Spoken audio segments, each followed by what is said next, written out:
Navoholo Technical and Vocational College, Kerio Valley Technical and Vocational College, Mumias West Technical and Vocational College, Laikipia North Technical and Vocational College, North Hor Technical and Vocational College, Laisamis Technical Training Institute, and Webuye West Technical and Vocational College. Number 4, reports of the Auditor General and financial statements of Cherangani Technical and Vocational College for the years ended 30th June 2022, 30th June 2023, and 30th June 2024, and the certificates therein. Number 5, finally, reports of the Auditor General and financial statements for the years ended 30th June 2023 and 30th June 2024, and the certificates therein in respect of number 1, Kaloleni Technical and Vocational College, number 2, Tana River Technical and Vocational College, and number 3, Kitelakape Technical Training Institute. Thank you, Honorable Speaker.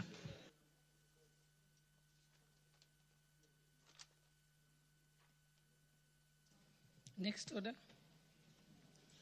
Order number 6, notices of motion. Order number 7, questions and statements.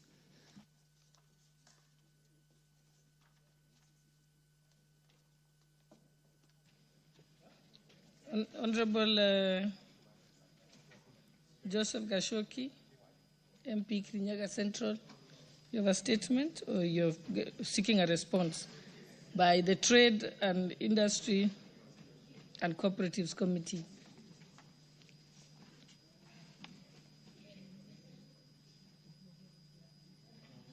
The chairperson is not here.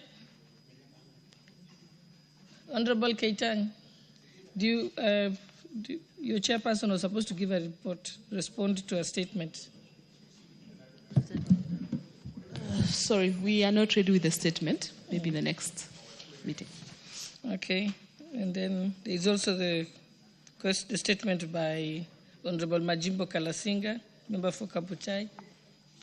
Who's responding to it? Again, Trade, Industry and Cooperatives. Actually, all of them are Trade, Industry and Cooperatives Committee.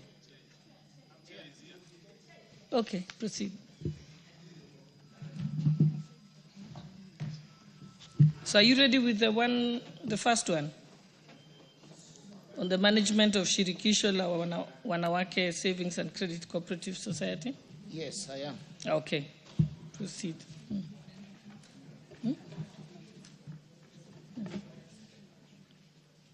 Okay, but Honorable Joseph Gashoki is not there, so we'll skip his. Honorable Majimbo Kalasinga, is he present? Okay, so you can proceed with that one, the second one. We'll skip the one of Honorable Gashoki.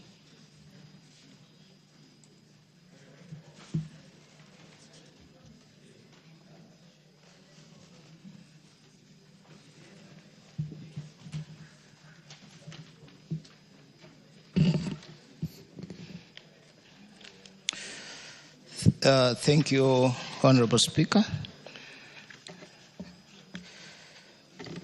Honorable Speaker,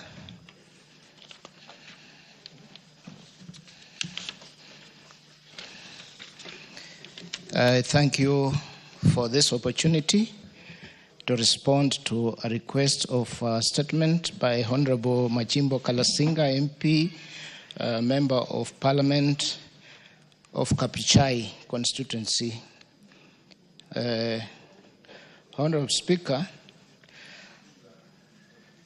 Nakoyonjo Farmers Cooperative Society Limited is a coffee marketing cooperative society and not a savings and credit cooperative society, Sacco. Nakoyonjo AFC Limited was registered in 1958 and is situated in Makuyuni Ward, Kapuchai Sub-County of Bungoma County. The cooperative has about 3,382 active members. Average production for the cooperative is 800,000 kgs of coffee. Honorable Speaker, on the theft of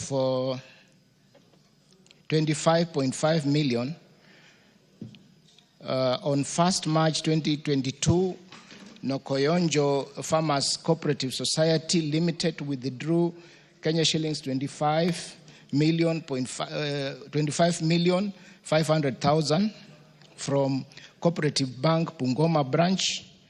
The money was meant for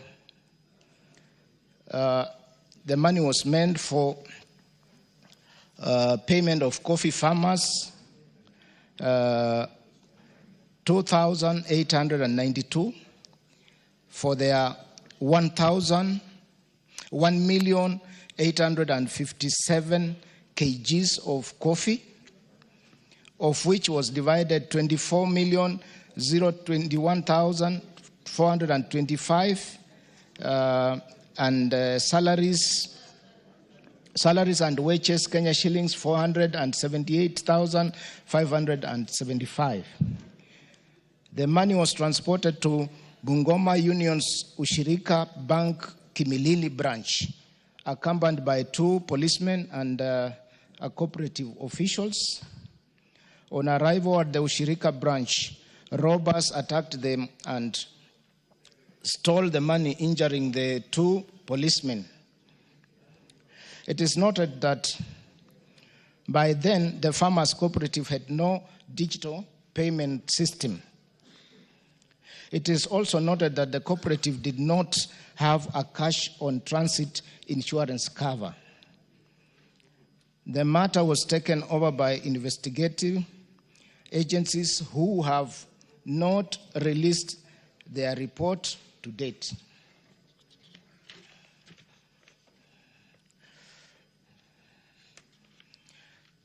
Statement on specific questions by Honorable Majimbo Kalasinga, MP, Kabuchai constituency.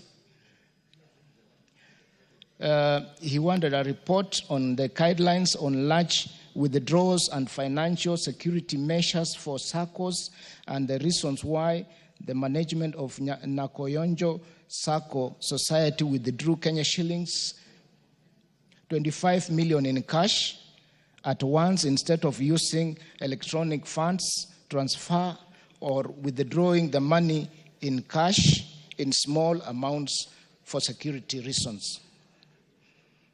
Honorable Speaker, the general policy on cash handling applies in all cooperatives in Kenya. This includes cash on transit insurance covers, armed escort, availability of storage rooms, handling of storage room, password and keys, handling of system passwords, theft by staff covers, physical security where money will be stored as it's being dispensed, CCTV cameras, panic alarms, amongst others. The amount of money transported from the bank to the cooperative premises would normally be dictated by the limit given by the insurance cover.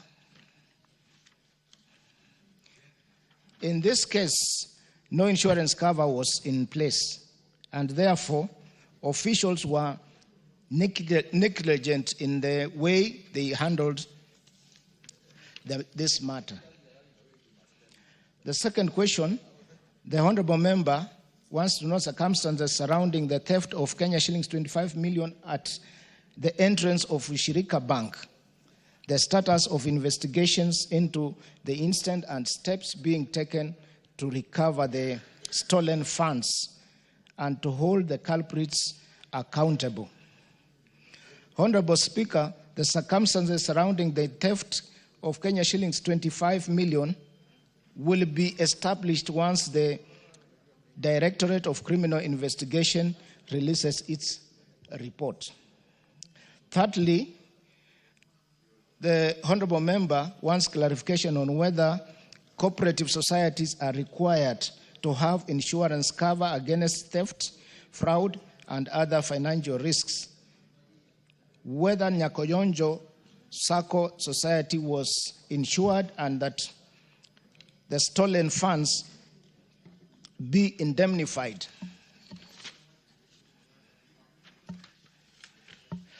Honorable Speaker, cooperative society officials are required to put in place all preventive measures to mitigate loss of members' funds and other properties. These include various classes of insurance, physical security in terms of watchmen, CCTV cameras, strong rooms, cash boxes, panic alarms, amongst others. It has been established that Nakoyonjo did not have such an insurance cover, which was negligent to the part of the cooperative officials. The lack of insurance cover exposes the farmers to total loss of their money. Thank you.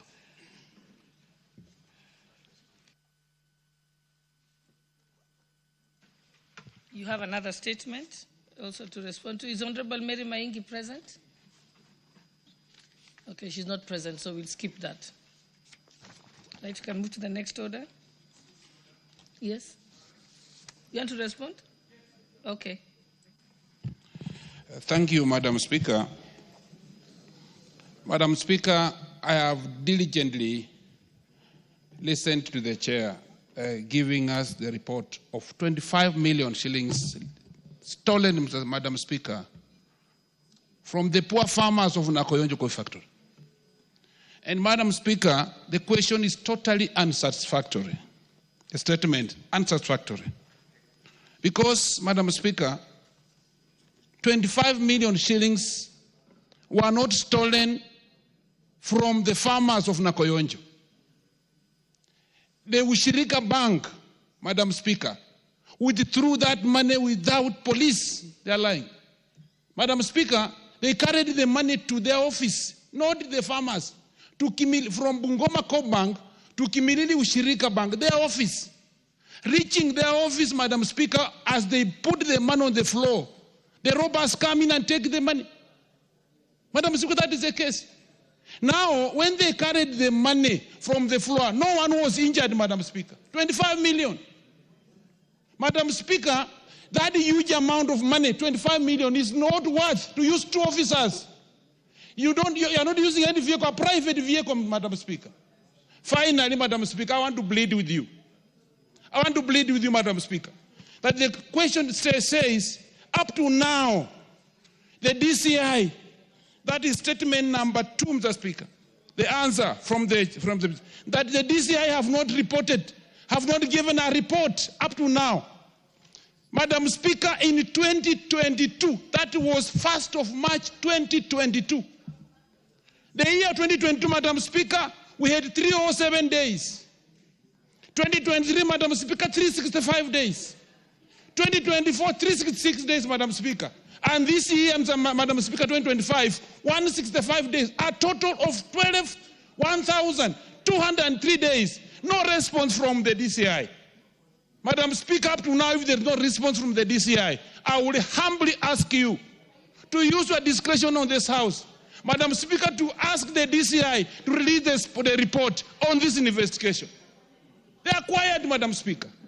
Madam Speaker, it bleeds. One Johnny Kuwei, a poor farmer. Number 1,005, 620 kilos lost.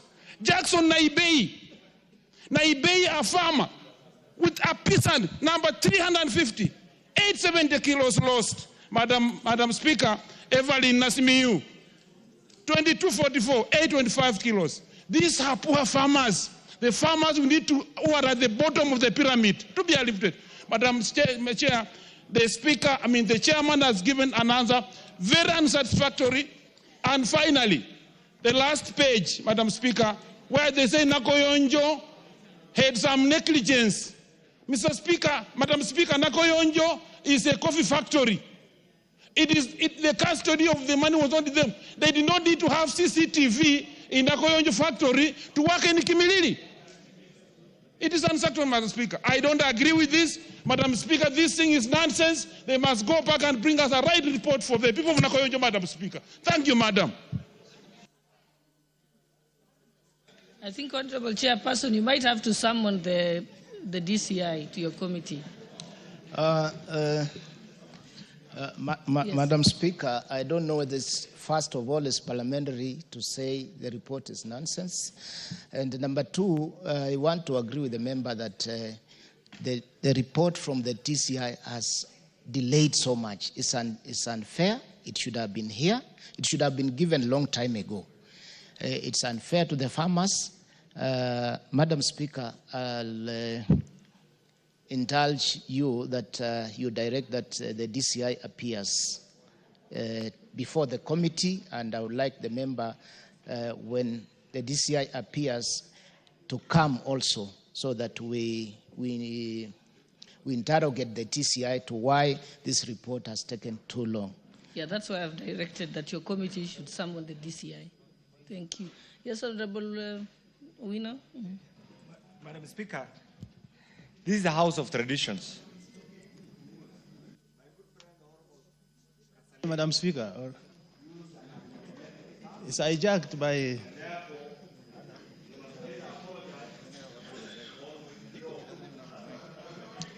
A point of order, Madam Speaker. I think the chance was mine, Honorable Member. Honorable Kainan, I was giving an opportunity to Honorable Owino. Yeah. Yes. I had not given you the floor. Thank you. How could you let me go ahead? Mine is short, Madam Speaker. I'm just wondering, because I represent farmers just like my friend Kalasinga. When a question or statement is required from chairman, and they read as it is given to them, is it really fair, the process? That's number one. Number two, farmers go through a lot of issues and a lot of difficult time. When it is time to pay them, is it in order to wait for reports? They don't need reports. They have kids to go to school. Life is very difficult for them. What they needed is money. So if we are being told that the bank did not have insurance, and the circumstances which Kalasinga was seeking for, is that the DCI is doing the investigation. As a house, really, such kind of answers, do we entertain them? And it's now 2 years. So what I'm asking, Madam Speaker, sometimes we have to look at the process through which we are pushing things. I don't think chairman reporting directly from ministry is really satisfying the House. Maybe we need to turn this into questions, and we appear when we ask those statements to be there, so that we can deal with them on site. Thank you, Madam Speaker. Okay, and Honorable Kalasinga, you could also start a legal action against the bank under a civil suit for recovery. All right, let's proceed. Next order. Order number 8, motion. Consideration of nominees to 10 National Government Constituencies Development Fund committees.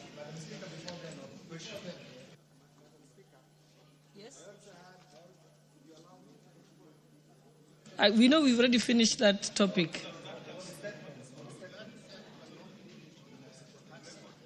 Okay, I'll hear your point of order. What is it? Madam Speaker, I also sought a number of statements, and yet I can see the chairman Water here. I sought a statement about 2 months ago. I don't see it listed here. I also sought a statement from the chairman Transport. I'm yet to see a response. But before then, Madam Speaker, this is the House of Records. You have heard Honorable Kalasinga use the word nonsense. For the sake of the records of this House, it is also my good friend. I think you can recant, you can withdraw, because I think as much as you don't agree with the statement, the word nonsense is unparliamentary.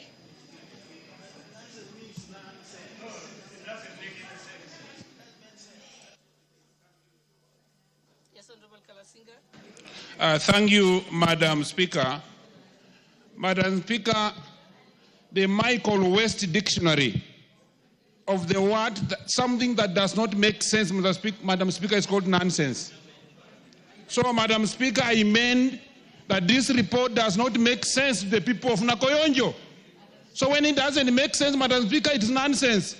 And you can go even to the English dictionary, the current fashion.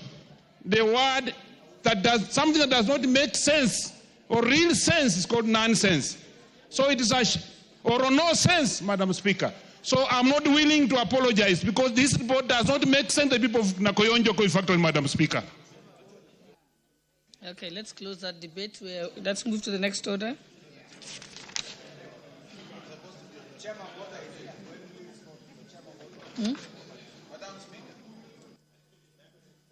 Yes, Chairperson Bota, you want to respond to Honorable Kainan? Okay.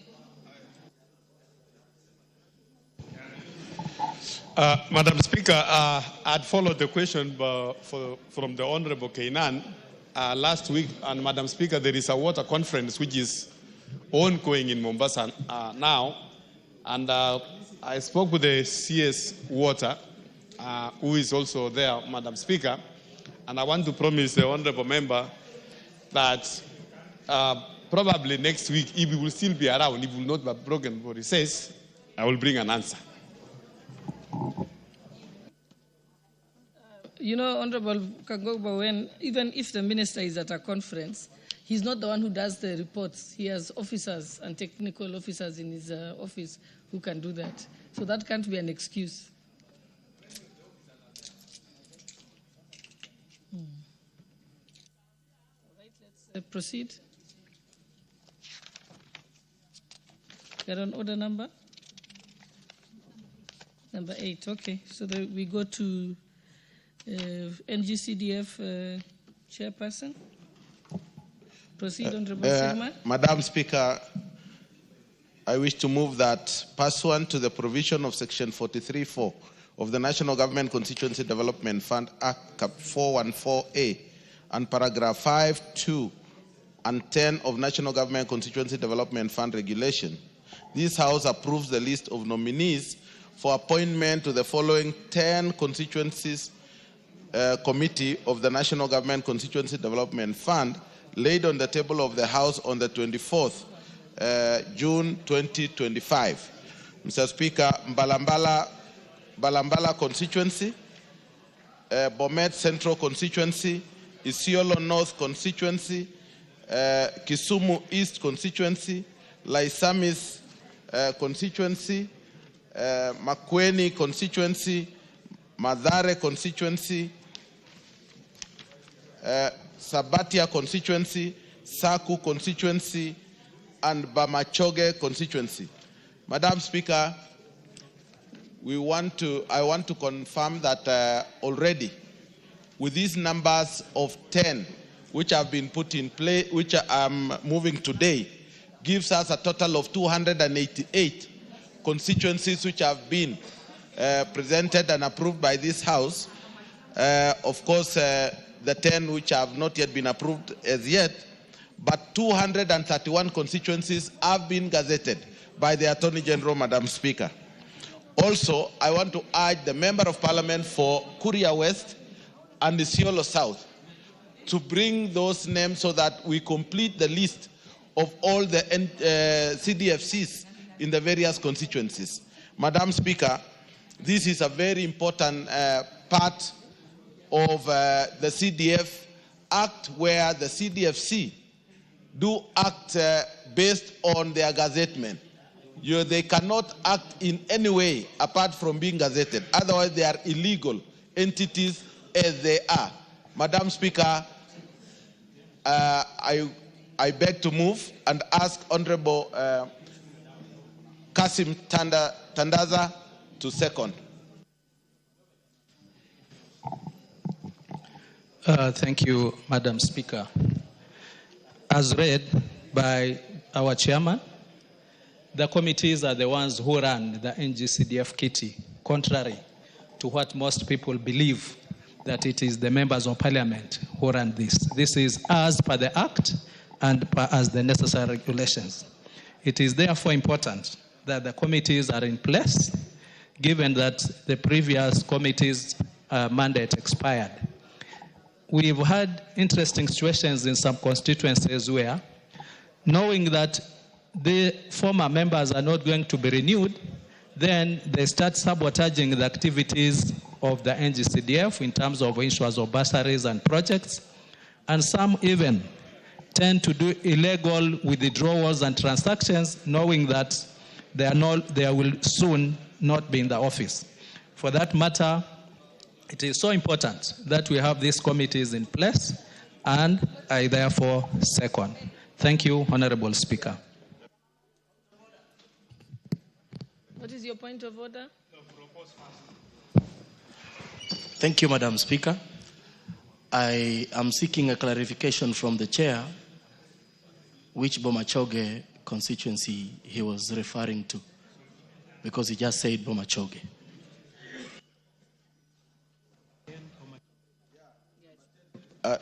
Bamachoge Chache constituency.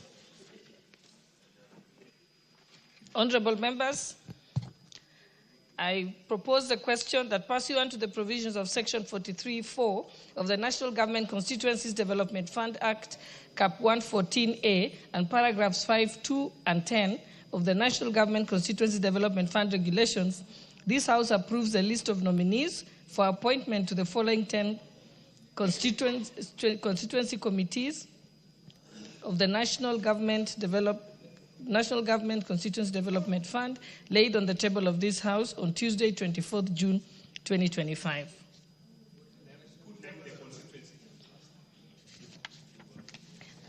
The constituencies are as set out in the order paper. Yes. Okay. Honorable members, I now put the question that pursuant to the provisions of Section 43(4) of the National Government Constituency Development Fund, Cap 414A, and paragraphs 5, 2, and 10 of the National Government Constituency Development Fund Regulations, this House approves the list of nominees for appointment to the following 10 constituencies committees of the National Government Constituency Development Fund, laid on the table of this House on Tuesday, 24th June 2025, and the list is as set out in the order paper.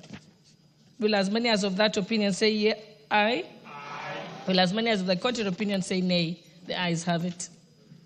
Next order. Number 9, the Virtual Asset Service Providers Bill, National Assembly Bill number 15 of 2025. Resumption of debate. Okay. Yes, so Honorable Chematia Sergon was on the floor. She still had another 5 minutes. Is she here?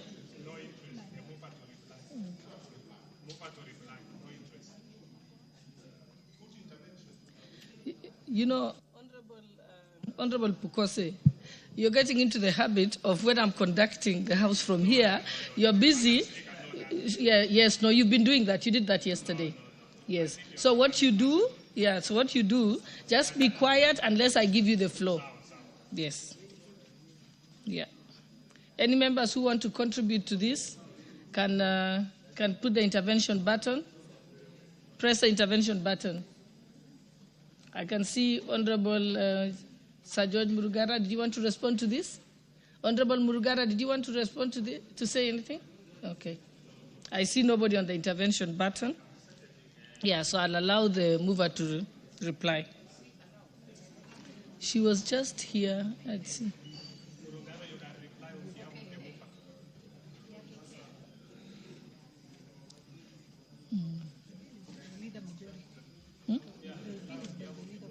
Yes. Oh, yes.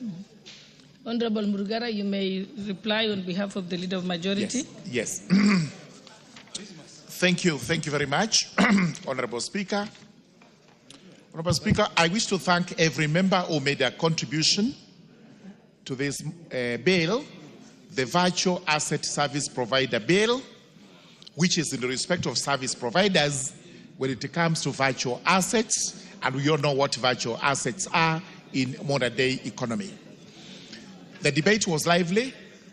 I think we've made it clear now how you can actually become a service provider when it comes to these virtual assets.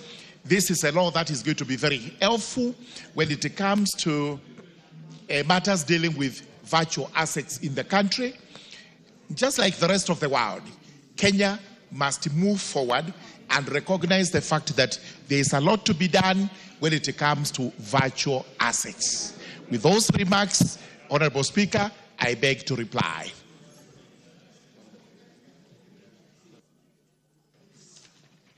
Honorable members, I now put the question that the Virtual Asset Service Providers Bill, National Assembly Bill number 15 of 2025, be read a second time. Will as many as of that opinion say aye? Aye. Will as many as of the contrary opinion say nay? The ayes have it.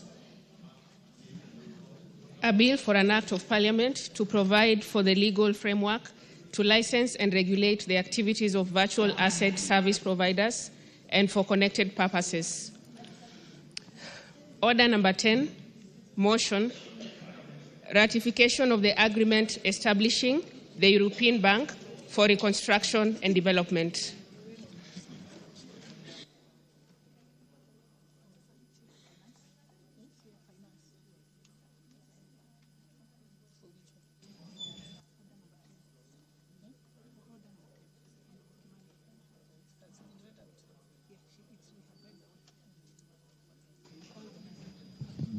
He's not here. Okay, the chairperson for the Departmental Committee on Finance and National Planning, he doesn't seem to be here. So I think we'll skip that, isn't it? Because the chairperson is not here unless he's designated someone else.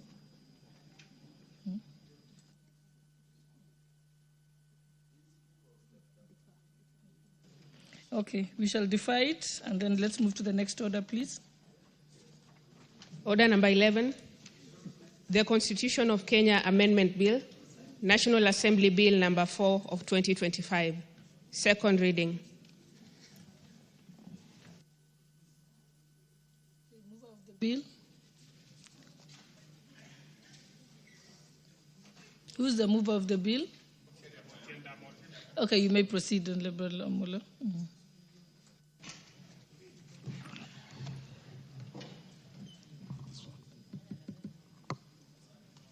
Okay. If it is. Thank you, Madam Speaker. Madam Speaker, I wish to move the bill as per the order paper, and in so doing, I want to say the following. Madam Speaker, first of all, this bill is one that has seen contributions for the last 4 months. As per the Constitution, a bill to amend the Constitution and as per our standing orders cannot... Honorable Omolo Otiende, could you just move it first as is on the order paper? Thank you, Madam Speaker. Madam Speaker, I wish to move... I don't have the order paper. Could I get a copy of the order paper? Yeah. Get for me the order paper. Give him the order paper.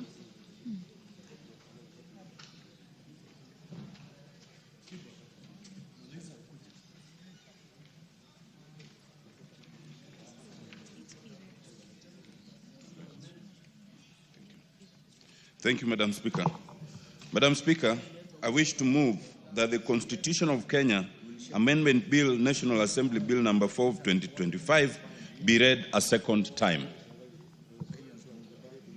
Madam Speaker, as the members know, this bill has been with us for the last 4 months, and it has undergone immense public participation, immense contribution by the members because of its importance. It is our hope, and it is my hope, Madam Speaker, as the mover, that this then will actually constitute the first amendment to the Constitution in the last 15 years. Madam Speaker, in terms of public participation, and as I mentioned in this House, this bill has seen the greatest public participation in terms of any bill or in terms of any amendment in the last 15 years. And a total of persons contributed to this bill. Madam Speaker, in terms of support, this bill obtained the highest amount of support at 98.5%. And we realized that even the 1.5% who may not have supported it actually did not support it out of ignorance. They thought the question was whether CDF should be taken away, and so some answered no. So in answering no, they thought they were supporting the bill, yet it constituted an opposition. But 98.5% supported it. Indeed, Madam Speaker, in terms of if it was to go to referendum, we are persuaded that this bill would receive overwhelming support. But we have not found it necessary to take it to referendum. First, because under Article 255, it is not necessary to take it to referendum. But secondly, the cost of referendum is one that we may not need to incur unnecessarily on such a matter. Madam Speaker, this bill seeks to constitutionalize the issue of CDF. Almost everyone has always supported CDF, but there are those who have sought to challenge it based on the Constitution. We seek to remedy that by putting it in the Constitution itself, so that it's beyond the constitutional question. Under Article 2.3, once we do that, then it will be beyond challenge, because no one opposes the idea of the CDF. They have been opposed to the role of the members of parliament. They have been opposed to certain functions that have been included in the CDF Act. Madam Speaker, it is important to understand that under the preamble to our Constitution, we as the people have the sovereign and inalienable right to determine the form of governance that we desire. That form of governance is as captured in the Constitution, but it is also as we may desire and amend the Constitution from time to time. We believe that it is time to entrench the idea of CDF in the Constitution. A Constitution is not the Bible, as summarized in the 10 Commandments. A Constitution is a working document that can be adjusted, it can be changed as the people may desire. Constitutional edicts are therefore movable and can be added to or removed. This amendment is essentially a minimalist amendment entrenched in terms of Article 204, which in our opinion is the best place we can place this one. It entrenches the three funds as captured in the document, and for the avoidance of doubt, two things. One, it only relates to matters which are within the exclusive jurisdiction and functions of national government, not any of the functions of the counties. And secondly, it is restricted to monies appropriated for the national government share of revenue as per the Division of Revenue Act. Those who think and those who say that we should abolish CDF and take it to the counties ought to know that even if we abolish CDF, these monies will not go to the county at all, and they will not do those county functions. This bill avoids the complaints that have commonly arisen, and there are three. One, that it might affect county allocations. It does not. Two, it gives no role for a member of parliament on the face of it. Thirdly, it does not affect the doctrine of separation of powers. And let me speak to the idea of separation of powers. Separation of powers in the Constitution is mentioned only thrice in the context of devolution. Separation of powers is a constitutional principle. It is necessary, but it is not absolute. You can adjust this as the country may desire. And in our constitutional design, we have adjusted it in two fundamental ways. One, in the traditional doctrine of separation of powers, the executive holds the purse and the sword. In our constitutional design, we have moved the purse to Parliament. It is Parliament that determines the allocations in terms of the budget. That is an adjustment of the doctrine of separation of powers. Two, the judiciary is supposed to be mandated to interpret the Constitution and the laws. But in our case, we have created a judiciary fund which would not accord with the traditional doctrine of separation of powers. Because in our unique situation, it was necessary that we protect the judiciary in terms of funding. But we have even gone further. We have created constitutional commissions and independent offices that do not fit within any of the three traditional arms of government. So all those who usually come and sing separation of powers in respect of CDF should be able to tell us, how does these three things accord to separation of powers? Separation of powers is a doctrine that was considered hundreds of years ago and cannot tie our hands in this day and age if it is necessary. But of great importance is that the idea of CDF as provided for in this bill does not offend separation of powers. Madam Speaker, it is also important to understand devolution versus decentralization. There are those who think that because we have devolution, any decentralized funds are then unconstitutional because they are affecting devolution. That is not so. A keen reading of Article 6 and Article 10 requires that even those functions given to national government need to be decentralized. And that's why we have decentralized funds in terms of roads. We have decentralized funds in terms of women, enterprise, youth, and Uwezo. And therefore, and no one has ever challenged any of those decentralized funds, there can be no challenge to decentralization in terms of CDF as long as it is within the function of national government as provided in this bill. Madam Speaker, there's a common misconception by some governors in the thinking that if you kill CDF, then you will get more funds to the counties and therefore they will have more funds to use. I do not want to speak to what governors do with their funds for now.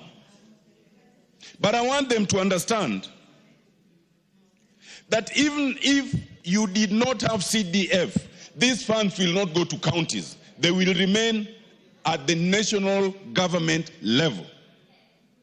And if they remain at the national government level, we will be going back to where we were decades ago, where for any member of parliament to even enable construction of a toilet in a school, you will have to seek the appointment with the president and tell him, Mr. President, I need 400,000 to construct a toilet in Chianda Primary.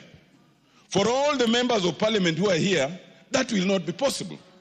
And that will be taking us to the centralization of power that we are trying to avoid. But of greater importance, even if this money were to be given to the counties, it should be understood that it will not be used for the purposes for which CDF is currently in use. Counties are restricted to ECDs in terms of education and village polytechnics. Counties cannot have the authority to construct any classroom, any dormitory, any laboratory, or even any fencing anywhere. So anyone opposing this should think that who then will have that responsibility of helping our primary schools, our secondary schools, our universities? It should be understood that the bursaries that we are currently providing for within CDF will not be given by the counties. Counties cannot give bursaries beyond ECD and village polytechnics. And in fact, as we speak, there's a High Court order stopping counties from issuing any such bursaries. It should be understood that the effort that we now have of helping the judiciary help Kenyans access justice by constructing courts will not be possible. As we speak, about 40 courts have been constructed through the use of CDF, the first of which I am proud was in my constituency in Rarieda. It should be understood that counties cannot help in construction of police stations because police stations, in terms of security, belongs to national government. It should be understood, Madam Speaker, that the idea of solarization of energy that many constituencies have undertaken in schools will not be possible.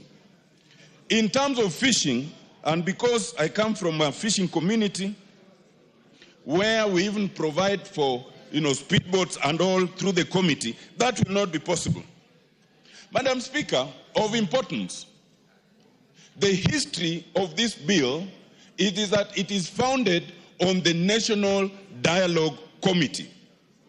The National Dialogue Committee, the first phase of which Honorable Murugara and I chaired, and the second phase that was co-chaired by our leader of majority, and Honorable Kalonzo Musyoka, expressly recommended the entrenchment of CDF in the Constitution. And to the extent that the NADCO report is a reflection of the wishes of Kenyans, we are merely agents of implementation of those wishes. Madam Speaker, I think that it should be understood, and the report is here, we had public participation, which was immense, which was widespread, and it is encapsulated in this 500-page document by the greatest number of Kenyans who have ever participated. Madam Speaker, I think there's not much more to say on this, except to say that it is in keeping with the wishes of Kenyans. It is in keeping with the doctrines of constitutionalism. It is in keeping with the desire to decentralize power in terms of what we have called imperial powers of the presidency. It is in keeping with the service to our constituents in terms of representation that the national government constituency fund should be entrenched. And we have studiously avoided use of the word development because some people have an issue with the idea of development. We are focusing on decentralization of the funds and the functions. The details of how all these three funds will be implemented will come in subsequent legislation. There can be nothing unconstitutional in terms of entrenching these funds. Madam Speaker, I wish to call upon the Honorable George Murugara to second. Thank you, Madam Speaker. Honorable Gigi Murugara. Thank you very much, Madam Speaker. Madam Speaker, as I stand to second this bill, may I thank the Honorable Otiende Amolo, Senior Counsel, for many things he has done, which are positive as regards the Constitution of the Republic of Kenya, which we enjoy today, and especially the fundamental freedoms that we see in the country, including what was being exercised yesterday, although it may have gone overboard from the provisions we have in the Constitution. Honorable Otiende Amolo was actually an expert when we were promulgating the 2010 Constitution. He was in it. It is in his fingertips. And therefore, when he speaks, the Constitution of Kenya speaks. Honorable Otiende Amolo was one of the beneficiaries of the new Constitution 2010, as it brought him to Parliament as a fresher. And again, he was able to be a proponent of the various laws that were to be made under that particular Constitution. And most of them have actually been made already, they've been enacted, and they are acts of Parliament which we are relying on as part of our law practice. Honorable Speaker, a myriad of cases have faced this House, the National Assembly, the members of Parliament, as regards the National Government Constituency Development Fund as it stands today.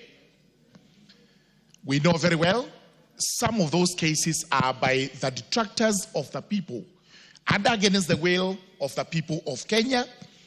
In fact, we have done a public participation regarding this proposal, which again is being moved by Honorable Otiende Amolo. It is likely to be the first successful constitutional amendment in the country after 2010. So Honorable Otiende Amolo again goes into making history that he has amended a document that he actually proposed at that particular time to the benefit of the people of Kenya. If anybody thinks you can go against the CDF as it stands today and what we are intending to entrench in the Constitution, let us go to a referendum and you will see this is going to receive the highest number of positive votes, more than any other person or more than any other proposal. The net effect is this: Kenyans are fully in agreement with what this House is doing, which is to actualize in law, in the good norm of the country, the highest law on the land, that CDF now needs to sit pretty in there against any challenges by detractors, including the so-called Council of Governors. Let us solve this problem once and for all, honorable members. There isn't anything new we are going to say today, apart from speaking even on behalf of the women members of Parliament in this country, in this House, that the Affirmative Action Fund, which we are also entrenching, need not bring you any worries, because there is a provision for national legislation where the money is going to be split, and not any other money, the money belonging to national government. We are not touching the county allocation. We are not touching any other money. It's purely after division of revenue. We go to the part that is going to national government so that these monies are divided as appropriate. The same goes for the Senate Oversight Fund, which even if they have any issues, we would tell them, let us pass this constitutional amendment. If there are any issues, we will be going to that as soon as we have the three funds entrenched in the Constitution. The Gen Zs usually talk about positive vibes, that is, positive attributes regarding a particular subject. As far as CDF is concerned, we have a lot to say, which we would call positive vibes. What has CDF done in this country? And again, we repeat, CDF has nothing to do with individual members of Parliament in this House. CDF is run by an independent board away from us. At the local level, we do have what is known as the CDFC committee, a committee formed by the board itself, brought to this House, approved, and gets to work. This morning, we have just approved certain CDFCs for certain constituencies. Members of Parliament from those constituencies had no role to play, and therefore, nobody, not even our courts, not even the Senate, not even the executive, should ever try to attribute CDF to members of Parliament. As soon as we pass this, let's move to national legislation. It is here that we will determine the percentages of the national government revenue which will go to the three funds. This is going to be fair, it's going to be just, and we will bear in mind the fact that if you want to see development today, look at CDF. I can assure you, we have counties, including my own county, Tharaka Nithi, that will receive not less than 6 billion. But compare the little I get, the little the other two members of Parliament get, and you will see that we outshine the county government in spite of the small amounts of money, which do not exceed anything that more than 450 million for the 3 constituencies. While the county is getting over 6 billion, which is supposed to develop such a small county into what it should be. So, honorable members, I urge you to support this bill. Let us debate it soberly. Let us inform Kenyans what we are doing. And in any event, I am sure Kenyans are watching and they are in full agreement with us that what we are doing here is actually what they want us to do, what they want to see, so that we can have, especially the rural constituencies, which do not have a lot to talk about. This is the only money that is visible down in the rural constituencies. This is the only money that goes to save poor children who are in school. They do not have any means of paying school fees, but here is money from the government that goes into assisting them. And many, many other things we have done. Let it be bursaries, let it be classrooms, let it be chief's offices, security police posts. We have done all these so that Kenyans can enjoy services closer to them. I agree with Honorable Otiende Amolo. We have even gone on to build courts so that we can bring judicial services closer to the people. All this is not done by members of parliament. We are only oversights. Our work is to oversight what happens. It is an entity known as the Constituency Development Fund Committee that does everything. Ours is to oversight, is to ensure that the monies are actually spent as budgeted. With those very many remarks, allow me, Madam Speaker, to beg this particular bill. Thank you very much, Honorable Speaker. Very well, honorable members, I therefore propose the question that the Constitution of Kenya Amendment Bill, National Assembly Bill number 4 of 2025 be read a second time. Honorable Rindikiri Mugambi. Thank you, Madam Speaker. I rise to support this bill, and I want to congratulate the mover for articulating the issues of law surrounding this bill. Madam Speaker, if there is any activity that is close to the people, that binds the government and the people together, is CDF. The Gov, binding our dear women folk in this country because of what our women lives are doing in this country with that fund. Madam Speaker, we know for sure the senators are very keen to enhance their oversight responsibilities at the county. I therefore stand to support this bill because by so doing, we will be acknowledging what the Kenyan public did during the public participation. Madam Speaker, during the public participation, in Bori constituency, for example, where I come from and I represent, there were only 2 people who opposed the enactment of this amendment. Why? 2 of them were activists who did not understand the difference between decentralized funds and the devolution. And I want to thank Honorable Otiende Amolo for setting the record straight, and I'm sure I'm going to give the answer to those 2 specific people. Madam Speaker, CDF has performed since inception marvelously very well.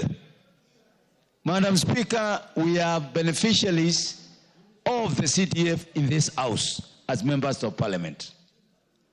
Mr. Speaker, through CDF, the families that were not able or are not able to educate their children, they have survived through CDF.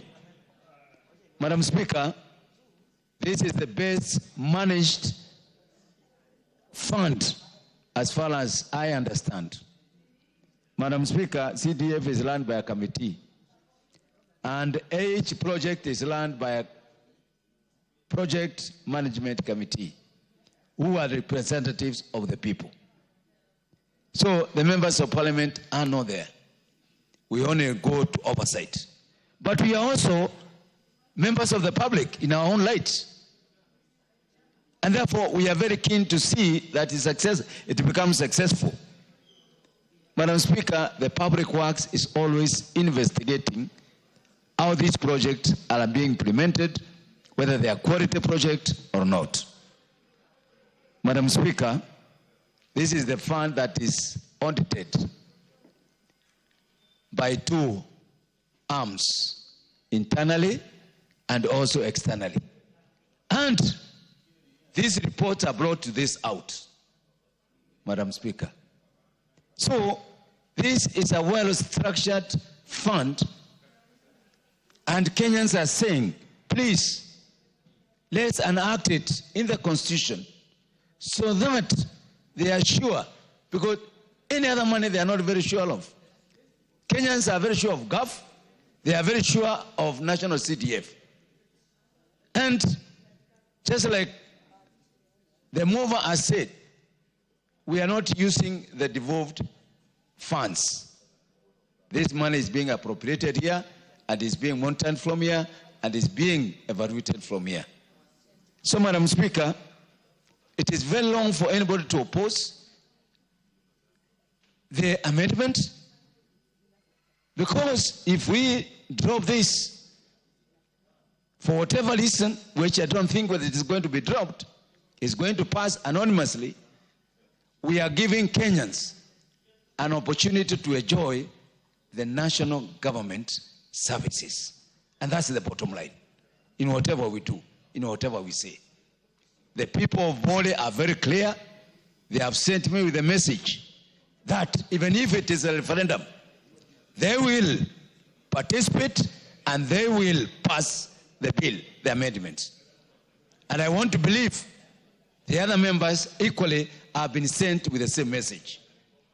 So, Madam Speaker, without wasting a lot of time, I stand to support this amendment, and I am now on record that I've delivered the message of the great people of Bori to this parliament that the National CDF should be enacted fully as per the proposed amendment. I thank you, Madam Speaker.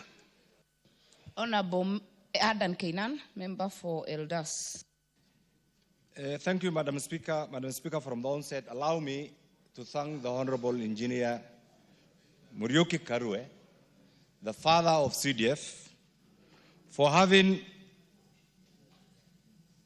reflected on the dynamics of the Kenyan politics, both after immediately after independence, after the advent of multipartyism, and before the promulgation of the current constitution. Madam Speaker, for those of us who are in parliament, at that particular time when the government used to be here, there were three things that used to dominate the flow of the House. A member of the back bench will ask a question to the senior minister on a development project in his constituency. And the answer used to be, these projects will be funded when funds are available. And I want you to note, when funds are available. That is the first thing that motivated Engineer Karue. Remember, at that particular time also, our politics, as usual, was tribal, regional, and with all its characteristics. And meaning, therefore, when you are on the other side of the government, development was highly politicized. And therefore, the Honorable Engineer Karue decided to politicize development in its entirety. That's why he brought CDF. And greatly, I'm privileged to have represented two constituencies, the larger Wajir West and the last constituency. But before even I go that, the third component that criticized the 8th Parliament and before was also, Parliament was an appendage of the executive. So we had three things, and I want to tell colleagues who are new to the House. Remove the Parliament from the ambit of the executive, bring it to within the domain of members of Parliament themselves. We succeeded in forming PSC. That was the first attempt. The second attempt was to erase that phrase of funds. These projects will be done when funds are available. We brought that through NCDF. And the third thing, Madam Speaker, was to set ourselves, the truth shall set us free, to allow ourselves, members of parliament who have been demeaned at that particular time. You know the history? Every Thursday, members used to congregate somewhere, and you know the corners. That has also been removed. I want to tell you today, this is your time, and I want to thank also the Honorable Otene Amolo, the Honorable Chepkonga, and all the other great brains who have persistently pushed for this constitutional amendment. Madam Speaker, every parliament has its own history. You know it, you have been around now, this is your third term. The history of this parliament will be judged by the passage of this constitutional amendment. If we don't pass this, and I will tell you, Madam Speaker, there are caucuses who have contributed hundreds of millions to fight these amendments. And I want members to hear this. There are caucuses that have contributed tens of millions to fight four things. To fight equalization, they have succeeded. Equalization is no more. And even those of us who fought for the inclusion of that particular clause today, we are ashamed. 12, 13 years after the promulgation of the current constitution, there is nothing tangible that we can say is a product of equalization in our regions. The second bit, Madam Speaker, out of ignorance, they have decided to fight NCDF. And I'm glad that Honorable Amolo has alluded to this. I want to ask them wherever they are.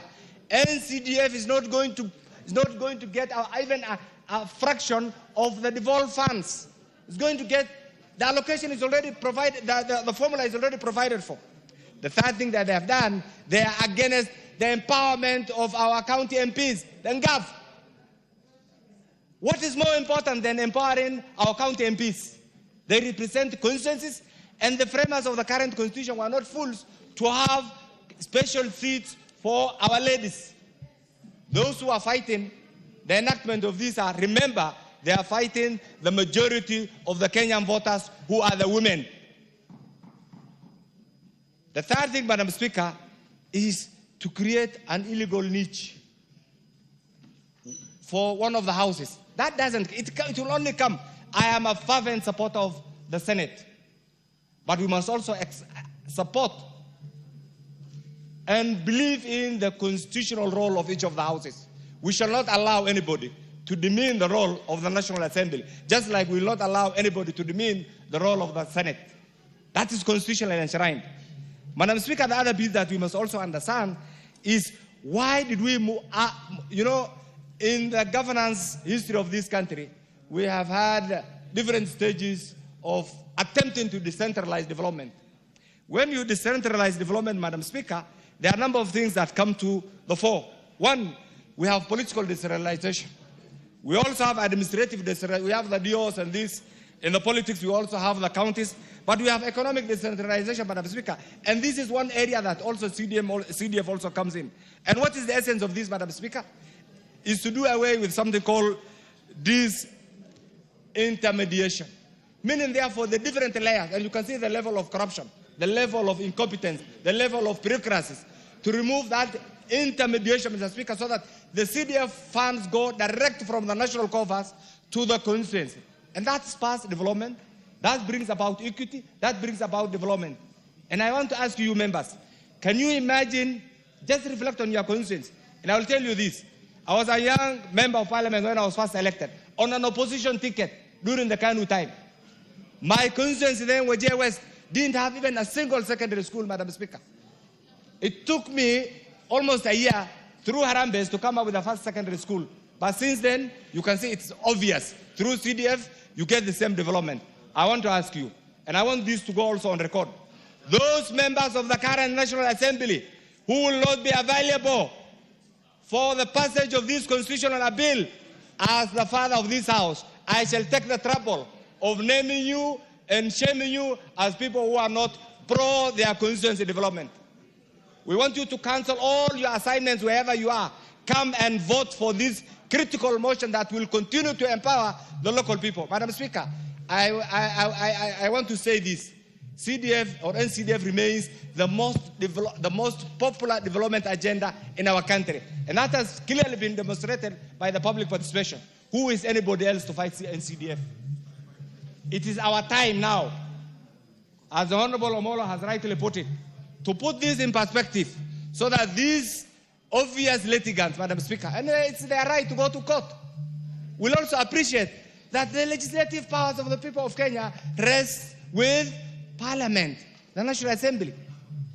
And this must also be supported, Madam Speaker. Madam Speaker, the other thing, there are people who are trying to equate. There's a policy called the pork barrel policy in America, in the Congress. Ignorant people who do not understand the legislative history of Congress have equated NCDF to pork barrel policy in Congress. No, I want to tell them and I want to educate them. The pork barrel policy came up as a result of the end of the Second World War, Madam Speaker. It's one of the tools the congressional great minds have used to allow the member, a congressional person, leader, to have certain oversight funds at their disposal, not managed by the congressional leader, but managed by that office to deal with certain emerging pertinent issues in that particular congressional district. But CDF is completely different. CDF is not managed by the Member of Parliament. The Member of Parliament remains just the MP for the constituency. But this is managed by an entity, a legal entity called the National CDF Board, through their own structures. Where does the Member of Parliament come in? And therefore, there's no correlation, there's no semblance between pork barrel policy in Congress and NCDF. And those who want to equate this are ignorant of the history of Congress, are ignorant of the history of NCDF, and are also have not applied their minds to the true intention of NCDF, Madam Speaker. Madam Speaker, the other bit that we must also understand is that we are politicians. I am a politician in every aspect. I think politics, I sense politics, I reflect on politics, Madam Speaker, and I act politically. Nobody shall intimidate you. If you are allowed to be intimidated, then you are in the wrong field. Can you go back to your farm and become a farmer? If you have opted to be in this field, make sure you stand for the right of your voters. And that is the only thing that when time comes, you either exit or you decide to do other things, you will be remembered by your conscience that this is what you have contributed. Madam Speaker, finally, I represent a constituency called, and you know if you have been around, called Eldas. It's almost, it was created at the same time when also devolution came in. I want to challenge the role, the critical contribution NCDF has made to my constituency Eldas and what the devolved funds have done. And when you put the same on a scale, you will give NCDF 99.9% and you will give the role of the devolved funds 1%. Can that be substituted? The answer is no. I stand here to support this critical amendment and urge you, wherever you are, come out from your cocoons, support this amendment this afternoon so that tomorrow it goes to the president, Very well. Honorable Irene Mayaka. Thank you, Honorable Speaker. Honorable Speaker, I also stand to support these particular amendments, which include Section 204, Part A, B, and C, that seek to entrench the National Government Constituency Fund, the Senate Oversight Fund, and the National Government Affirmative Action Fund into the Constitution. And Honorable Speaker, I do this because, one, I have witnessed what CDF has been able to do for our people.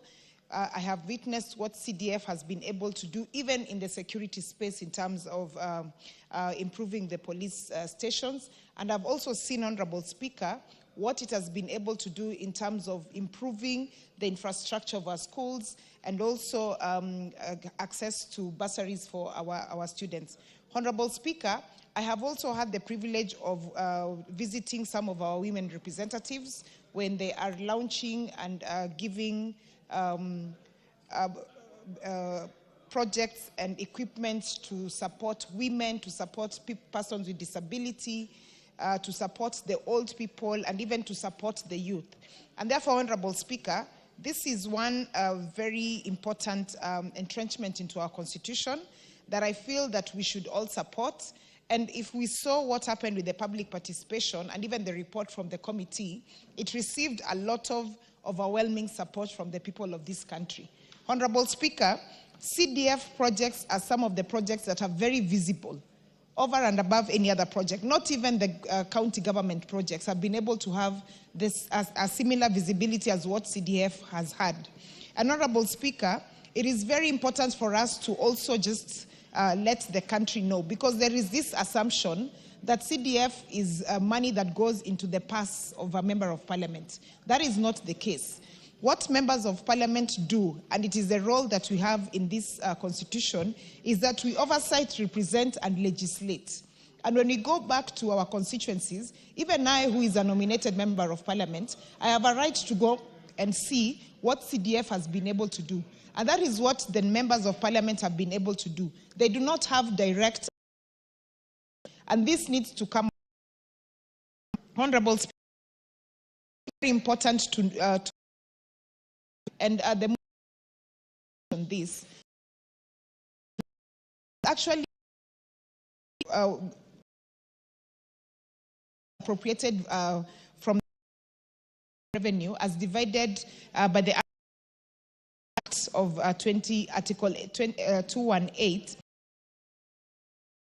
that even money is not or for the senators, it is not going to go to any other place.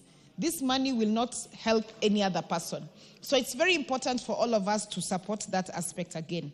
And Honorable Speaker, I also just want to say this, because for our senators who are going to receive this oversight fund, this is really going to assist them, because it's going to be a structured fund for them to be able to do their oversight activities, for them to be able to go to the different counties that they represent and ensure that county government monies are actually spent in the correct way. So this is important for them in that aspect. And Honorable Speaker, has been said, we do have the seats of the women representatives entrenched in the Constitution. It doesn't make sense to have women representatives in place and they do not have any funds to enable them to be able to perform any of the roles that are included for them under the Constitution.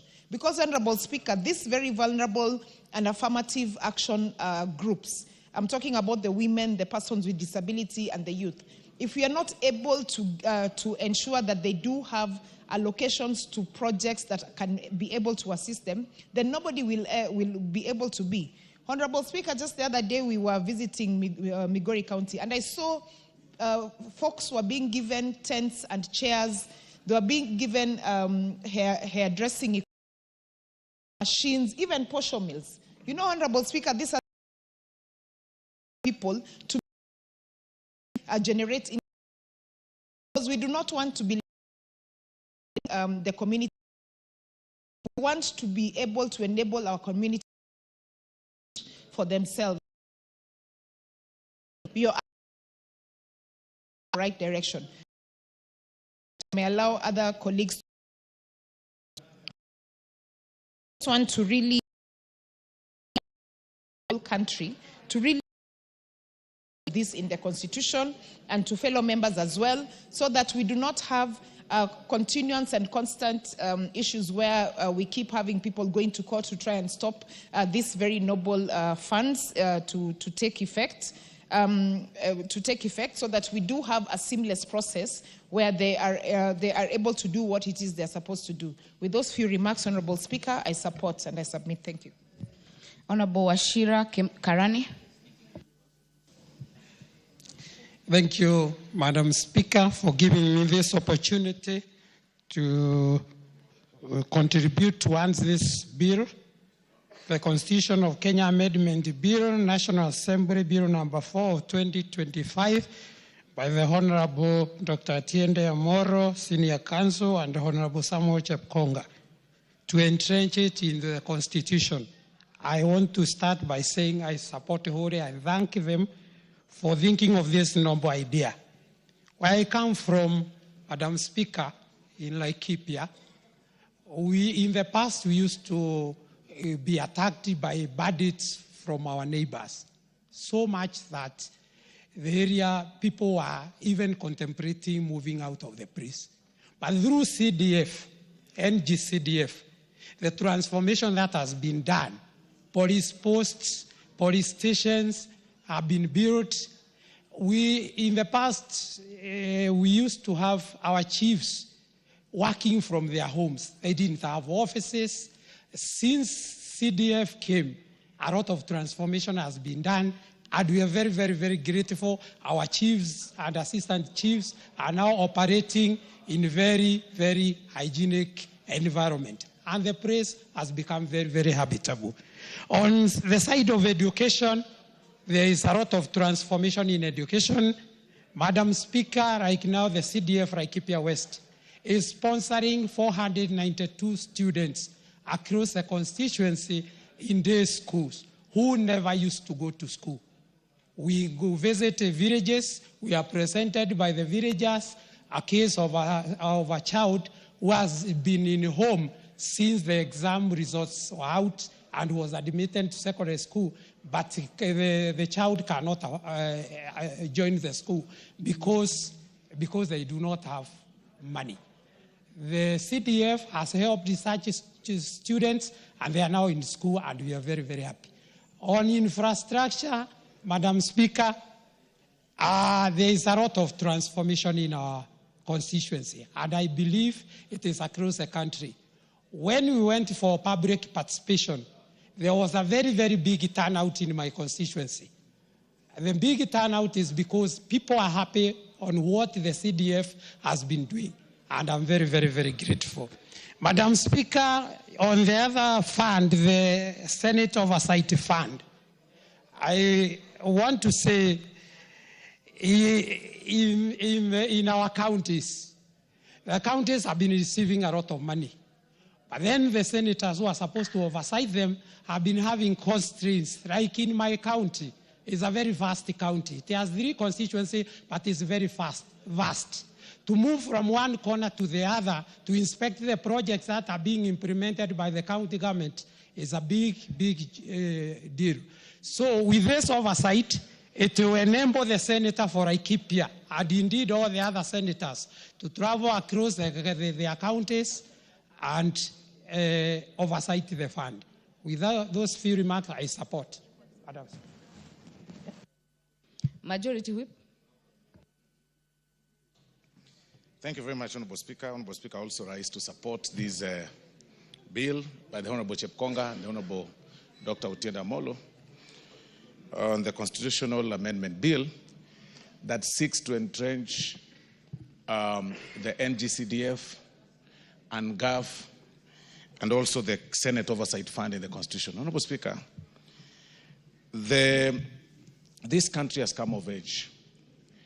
And over the years, those who are before us in this house know where exactly this country has come from as far as getting funds to the common mwananchi comes from. In as much as, Honorable Speaker, that we have 2 units of governance, the devolved unit and the national government, even as we continue seeking that funds go through, are channeled through the county governments or through the devolved units, there are other elements that are left within the national government structure that are very critical to people in all the villages and all constituencies. And with a well-controlled system, the impact will be felt in the villages and in the constituencies in factors or in matters that are left on the national government. That is the security, the education, and other matters, Honorable Speaker. And that is why it's quite unfortunate that people have a misconception that CDF or NGCDF is a fund that is managed by members of parliament. Far from it. Even as it is currently, Honorable Speaker, members of parliament have 0 role as far as sharing of NGCDF or, the way NGCDF operates, Honorable Speaker. I mean, that is why it's called National Government Constituency Development Fund. It is a preserve for the national government with an autonomous structure of governance. We have the NGCDF board that does the approvals. We have the constituency fund managers that are employed by the National Government Constituency Development Fund. Then we have the committees, in the constituencies that, of course, now collect views from the common mwananchi. And the role of members of parliament, Honorable Speaker, is very limited. It's actually to oversight, as provided for under Article 95. There is nothing else that we do. What the members of parliament do when they visit constituencies on the NGCDF project is simply to exercise their role and responsibility to oversight and see whether this national government fund is actually doing what it ought to be. It's doing what the committee proposed to the NGCDF board. But people have this misconception, Honorable Speaker, that the members of parliament sit somewhere and they go to their accounts and they draw their funds, they decide on what to do, you know, and they keep some changes. In fact, I keep challenging people any time I engage them that if there is a fund that you really cannot steal, it is actually in this house that I say that we need to replicate the system that NGCDF has or operates under to even the county government. Because this money, Honorable Speaker, leaves the board, goes to the constituencies with a vote, a specific vote, that on this particular percentage, it's going for the bursaries. This particular percentage is for education. This percentage is for this and this. We have no role whatsoever. But people think and imagine that we wake up one morning, a member of parliament wakes up one morning and decides that today, I want to draw 1 million shillings from the NGCDF account. How? It is not possible. It is not practical. You cannot do that. What we do is to oversight. And what we are proposing here, Honorable Speaker, you know, it is to have these funds now entrenched in the Constitution so that the people can feel it. Honorable Speaker, when you compare, and I've always said this, when you compare resources, when you compare the resources that are sent from the national government or through the devolved units and the NGCDF, you will realize, Honorable Speaker, that when you pass through the constituencies, every project done by NGCDF is visible. You see it. You see it. You can actually count and say, it has bought this school bus. It has done this. Some students have gone to school. Some people have, we have now police stations. We have, in fact, Honorable Speaker, some even do, like I saw Nairobi, Honorable Speaker, my former colleague, a member of this house, who left this house in the last regime, Honorable Speaker, was actually doing even swimming pools in Nairobi schools. And students have competed and even gone international through the swimming classes that they learned because the structures have been built. So, Honorable Speaker, this is the fund that is felt by the common manager. When you compare every devolved fund, every fund that has left the national government, you will realize that this fund, Honorable Speaker, is so visible. And that is why people, some very weird quarters, Honorable Speaker, are viciously fighting that this fund does not get to the common manager because they know that when it gets to the common manager, they'll have no graph. You know, they'll have no ground to stand against, because people tend to fight for, they tend to oppress or suppress people so that they can be able to use them for their own ulterior motives, Honorable Speaker. But when this fund goes to the public, Honorable Speaker, it helps a lot. It elevates education. It's felt by the common man. And, Honorable Speaker, I am a living example, personally, of this fund, the NGCDF. When it was first introduced in this house, Honorable Speaker, I was in Form 1. I was in Form 1, Honorable Speaker. And the Honorable Mingo Magara paid my school fees, Honorable Speaker, through this NGCDF. That time the fees was about 3,000. And when I saw my name on the notice board, Honorable Speaker, I was very happy. Because I had dropped out of school. I had no money. I had started, Honorable Speaker, doing menial jobs in the villages.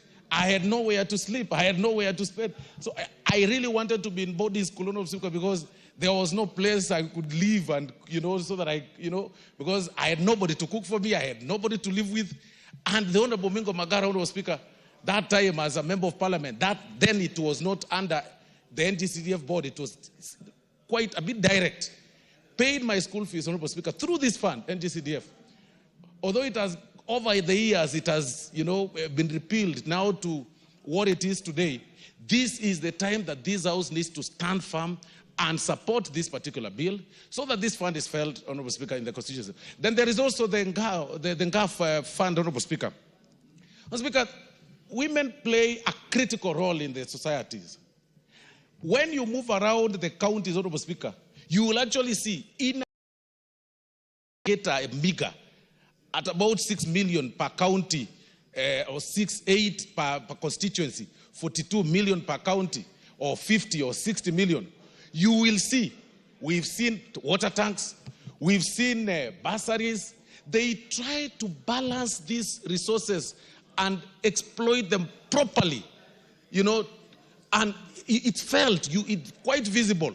compared to what we send in billions to the county governments, Mr. Speaker.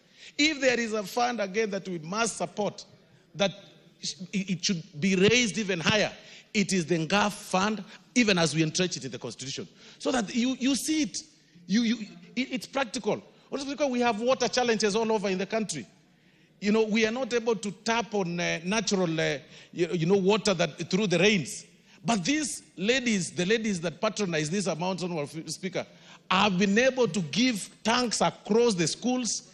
Kids are not now being sent to, they're not being sent to the rivers, Mr. Speaker, for matters to fetch waters through the rivers and everything, because we are taking advantage of the rainwater, Mr. Speaker. So if there is another section of fund that we really must support is the NGAF that have been patronizing. And finally, Mr. Speaker, when we talk about the oversight, the reason why the oversight, the Senate looks crippled is because they are really not well resourced. You call governors who control billions of money to reprimand them, they look at you as paupers, and because you have nothing. Even going to the counties, Mr. Speaker, to see what the funds, the devolved funds are doing is a challenge to the senators. They struggle to get to the counties. There is no special budget for that to go to the county so that they can be able to see. The other day I saw senators, Mr. Speaker, in one of the counties when they visited some hospital, Mr. Speaker, and they really displayed quite disturbing images of patients sleeping, sharing beds, 3 patients, women sharing beds, Mr. Speaker, maternity wing. It's a very sad situation. We need to empower the senators. We need to give them the oversight fund so that when they see these things, Mr. Speaker, they can be able to work on it. So with those very, very remarks, Mr. Speaker, I beg to support and urge members to appear in the afternoon in large numbers and vote for this particular bill so that we can be able to see meaningful development in our society. Thank you very much, Mr. Speaker. Dr. James Nyukal, member for Seme. Thank you, Madam Speaker, for giving me this opportunity. Madam Speaker, this bill seeks to entrench in the Constitution the National Government Constituency Development Fund, the NGAF, and also Senate oversight. Madam Speaker, this CDF has done what has not been done by many, many other funds. But those who have been going to court on and off against this fund and the other decentralized funds, the argument is that this is actually against the devolution. But they should remember that the CDF is part of the national component of the revenue, so that when we are sharing, even if it was to be abolished, it would not go to the counties. It would still be part of the national government fund that will be used in the national government. Madam Speaker, people have talked about separation of powers. The role of MP, as we know, is representation, legislation, and oversight. But if you look at what the MP's role in CDF, even the MP's role of the Senate, it will be purely oversight. That is what MPs do. CDF itself has a clear structure where there's no participation by the MP, by the constituency MP at all. It has the national board, which is just representation like all other boards. And we vet the chairs for all other boards in the national government. So that is still part of our job as legislation. It has a constituency committee. And we really don't take part in the constituency committee at all in structural way. We may try like anybody else to see who gets there, but it's still in the hands of the deputy county commissioner. People apply if they are going to be members of that committee. The deputy county commissioner actually chairs the meeting, and then the people are picked. The member of parliament has no role at all. Madam Speaker, when you go to the project management committee, the PMC, in fact, that may be the reason why CDF is, in particular, is very, very popular. Because once the money gets to the constituency, the money coming to the constituency, it comes clearly what it is going to do, what vote is going to do. Earlier before that, of course, there is public participation where people decide what they really want to be done in their areas. And once that decision is made, the money that comes from the board comes directly for that. And when you go to the project management committee, the project management committee is actually purely the people, the constituents themselves. They are managing it, and this is one of the strengths of this fund. Madam Speaker, the truth is, the MP has no role. In fact, if the deputy county commissioner, who is also part of this, if the manager, the chairman of the constituency committee, the fund manager decide that you won't even know as an MP would you have? None at all. And actually, the truth is, this fund can run without the member of parliament there. So in that context, I don't see the issue that people have with it. And if you look, people say, oh, some people have claimed this is just pocket money for the members of parliament. How does this hands? Once the money is gone to the project management committee, before the payment is made, members of the committee, and if it is a school, for example, and the head of the school is a secretary, the MP anywhere is really unpopular. One is no single that the people as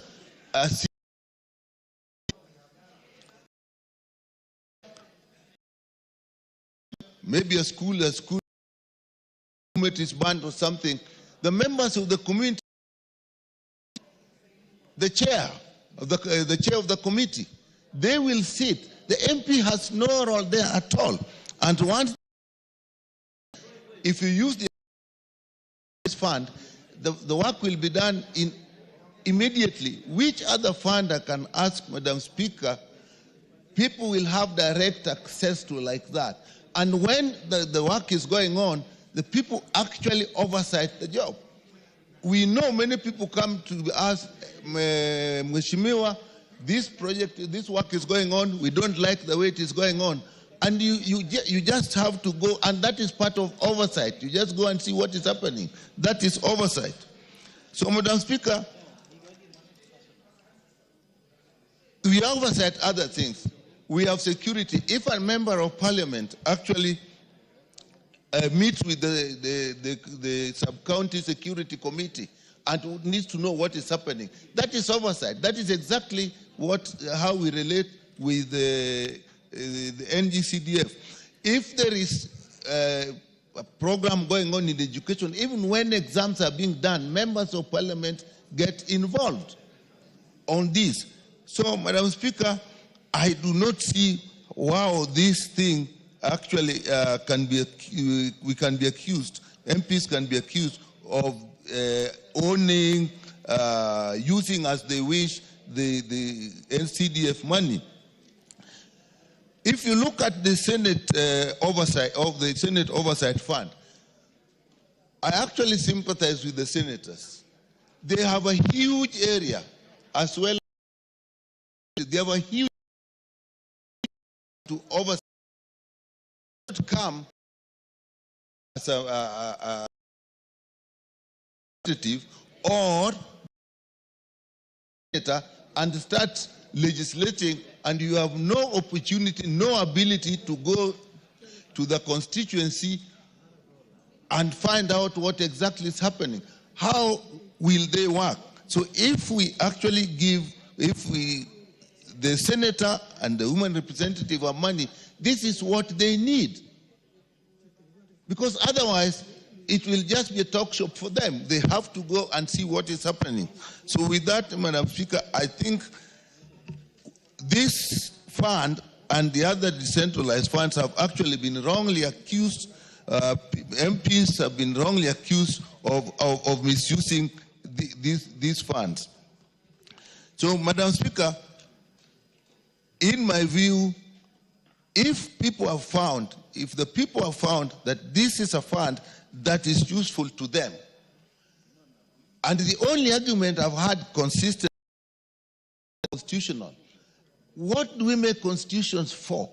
We make our lives in a way that we find most useful and productive to us.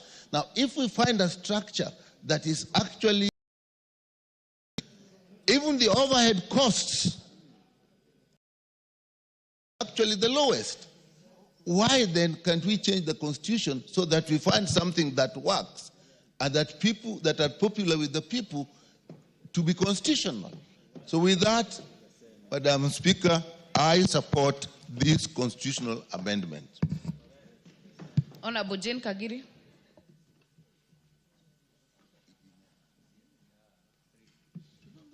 Thank you, Honorable Speaker, for giving me an opportunity to support this amendment.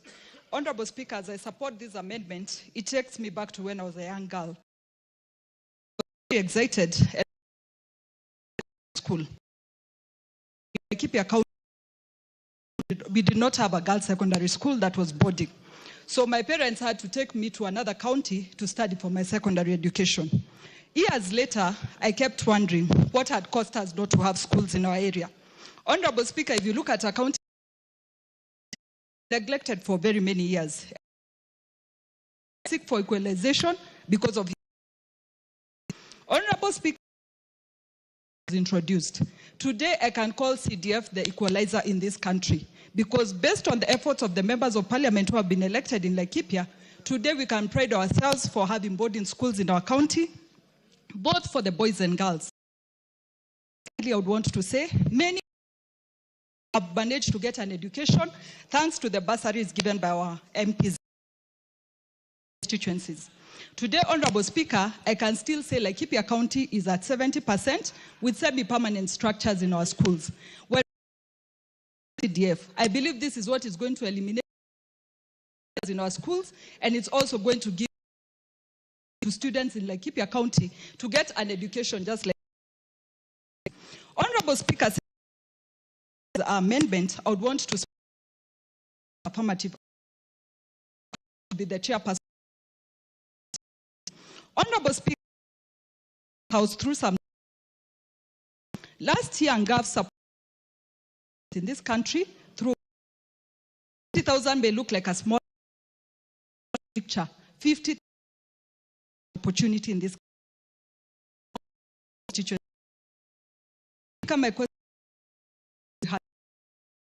I believe students community keep your life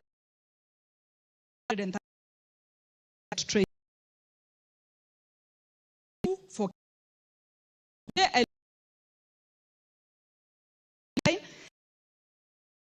fish which is that Honorable again supported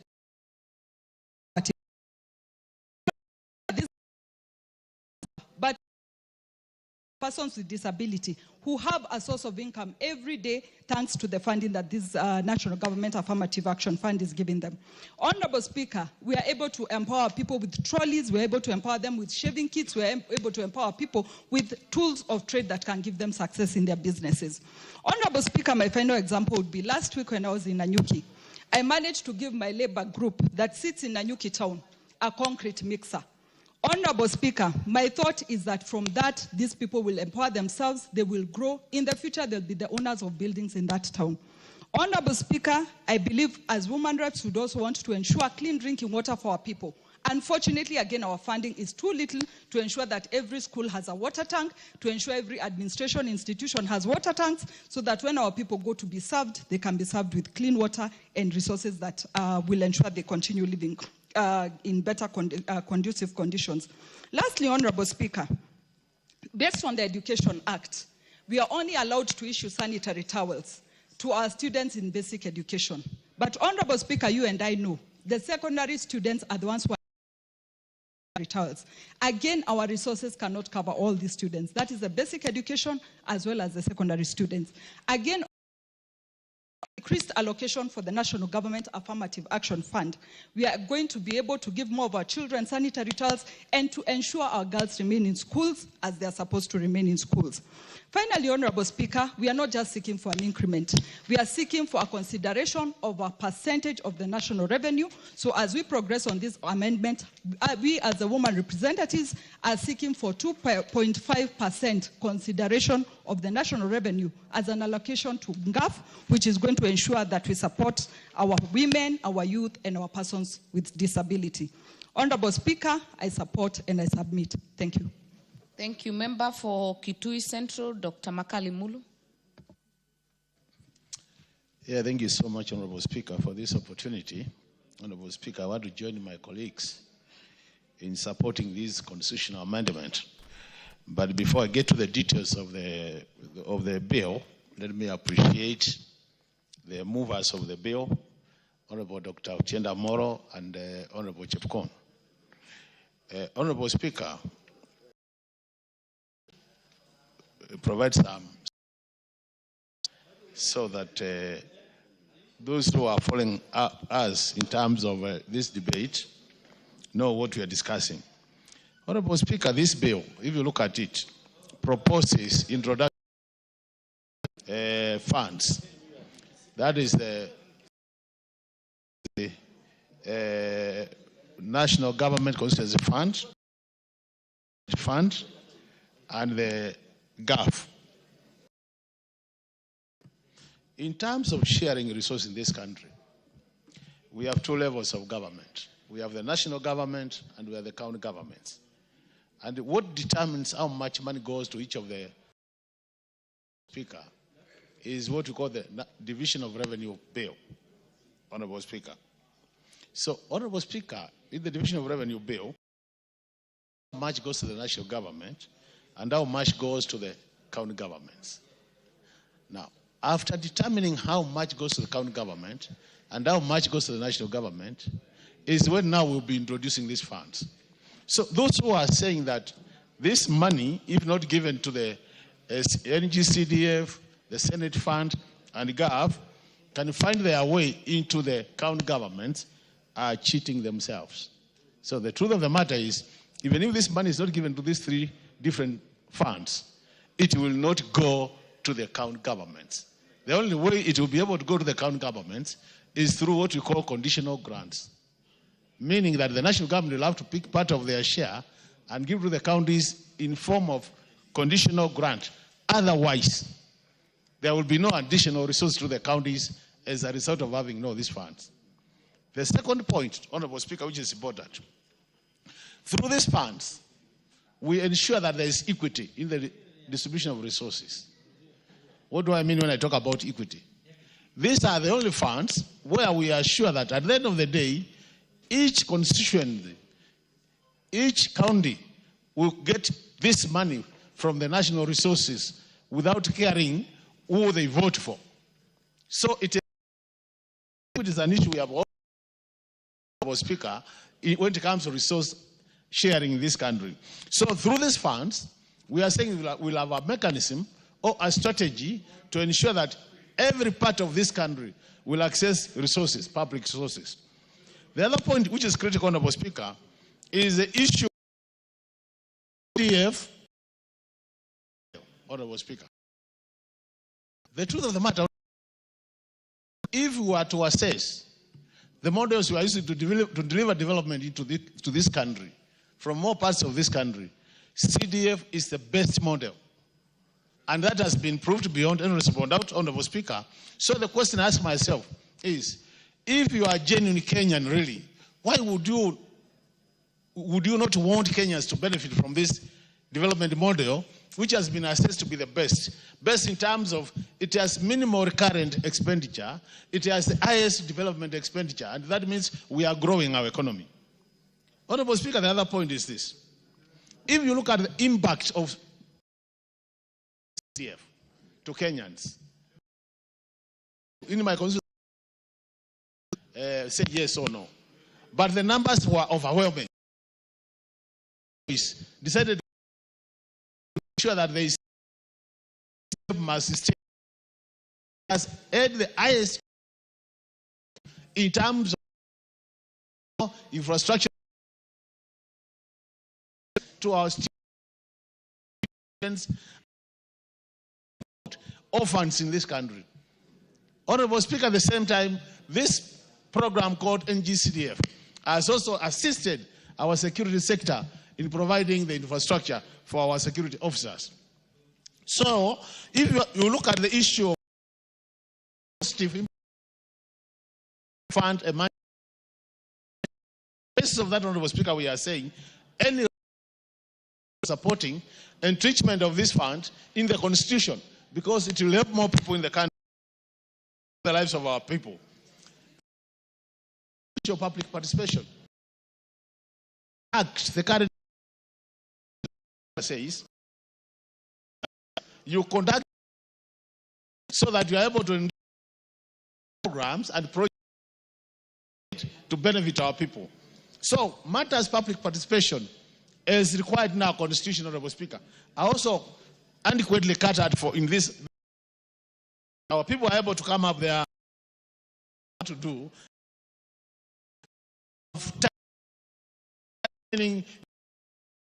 People are saying is there, Honorable Speaker, that this without we are saying that to support this and support ourselves in the through that, Honorable Speaker, we actually in support of these three funds. That will help this country and will be moving in the right direction. So colleagues who are out there and who are watching us or listening to us, make sure by 2:30 we are all support this important. By that time, Honorable Speaker, then we'll be helping this country. I support. Thank you so much. Very well, honorable members, we have 10 minutes per member. If we can try and shorten it, more people will speak. We cannot do that by the standing orders.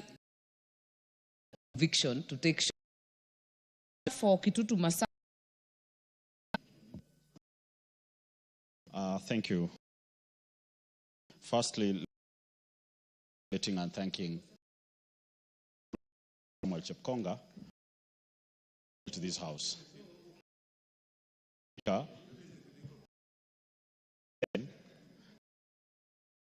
Revolution.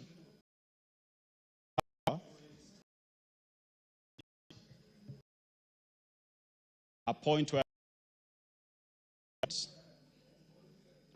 people who control funds, but funds that does not reflect in the lives of the people. Honorable Speaker, the 47 demigods know that they cannot be summoned by this house.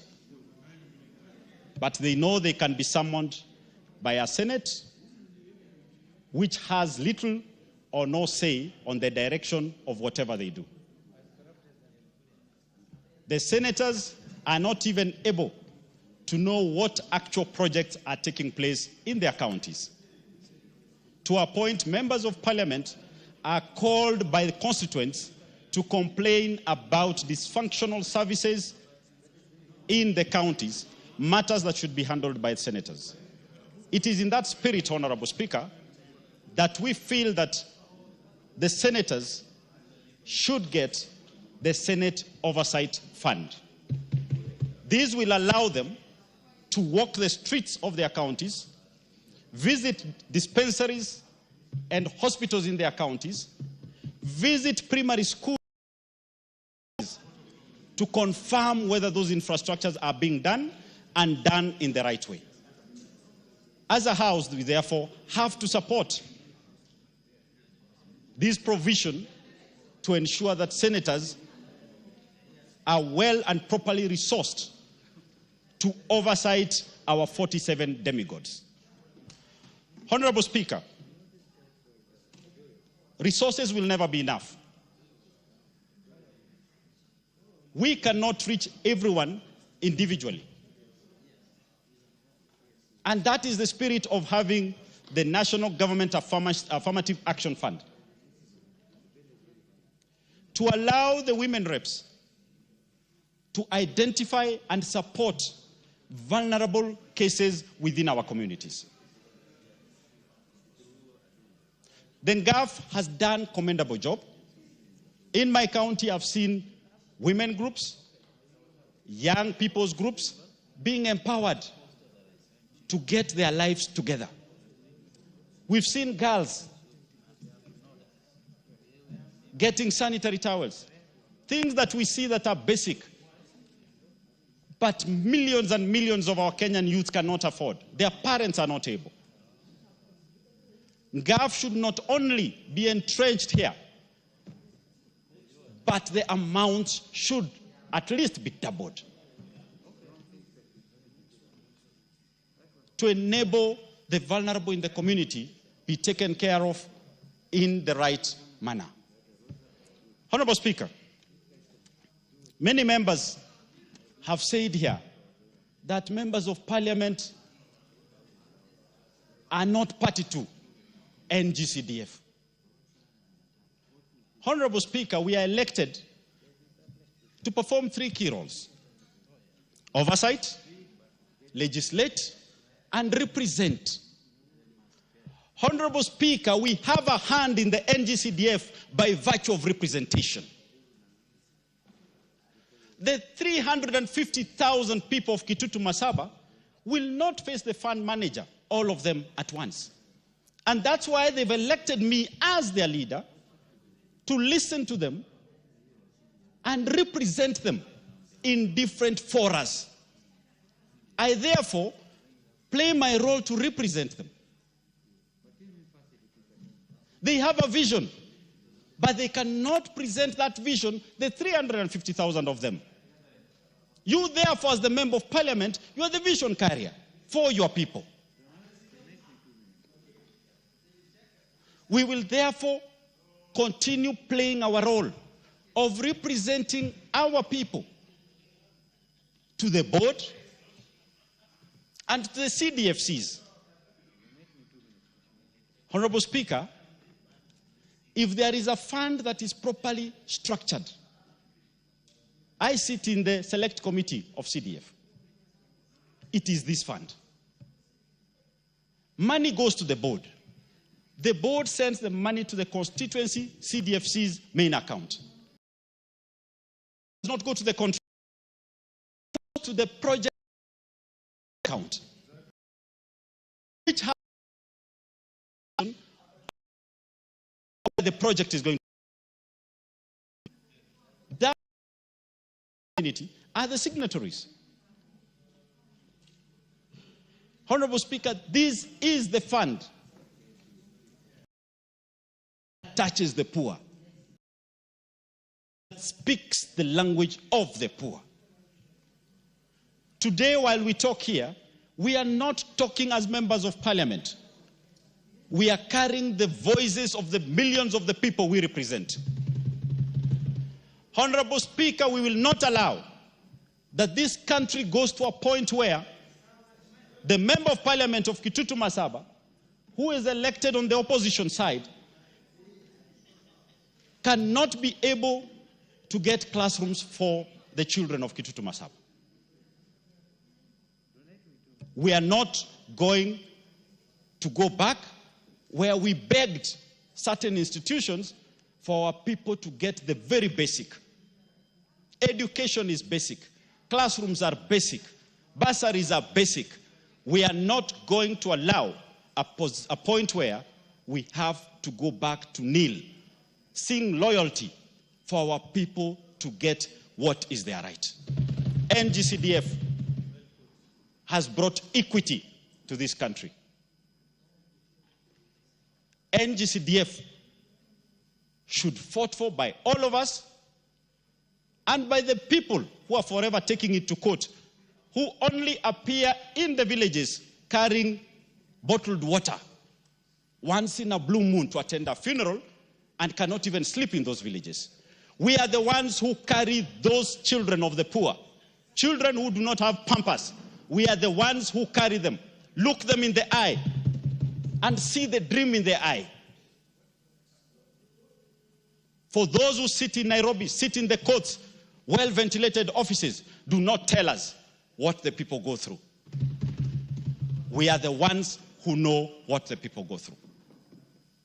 We are the ones who know the dreams of the poor young child. It is our responsibility as a House, all members, to show up today. Because if you do not show, we'll put you in the bracket of the aloofness that is represented by the people active in courts. Honorable Speaker, I would like to end there and say that I support this bill because with this bill, our children have a future. Thank you, Honorable Speaker. Honorable Agnes Pareyo.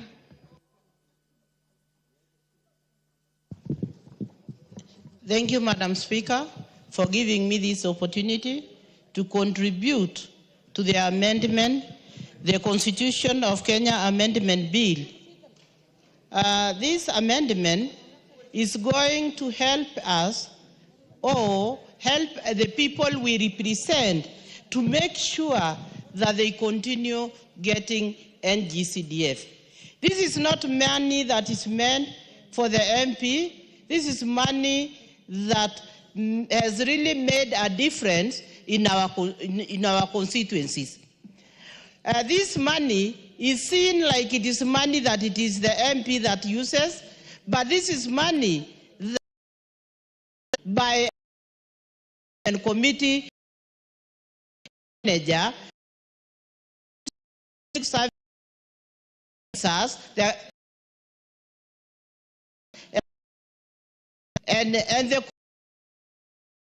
and are is meant to them.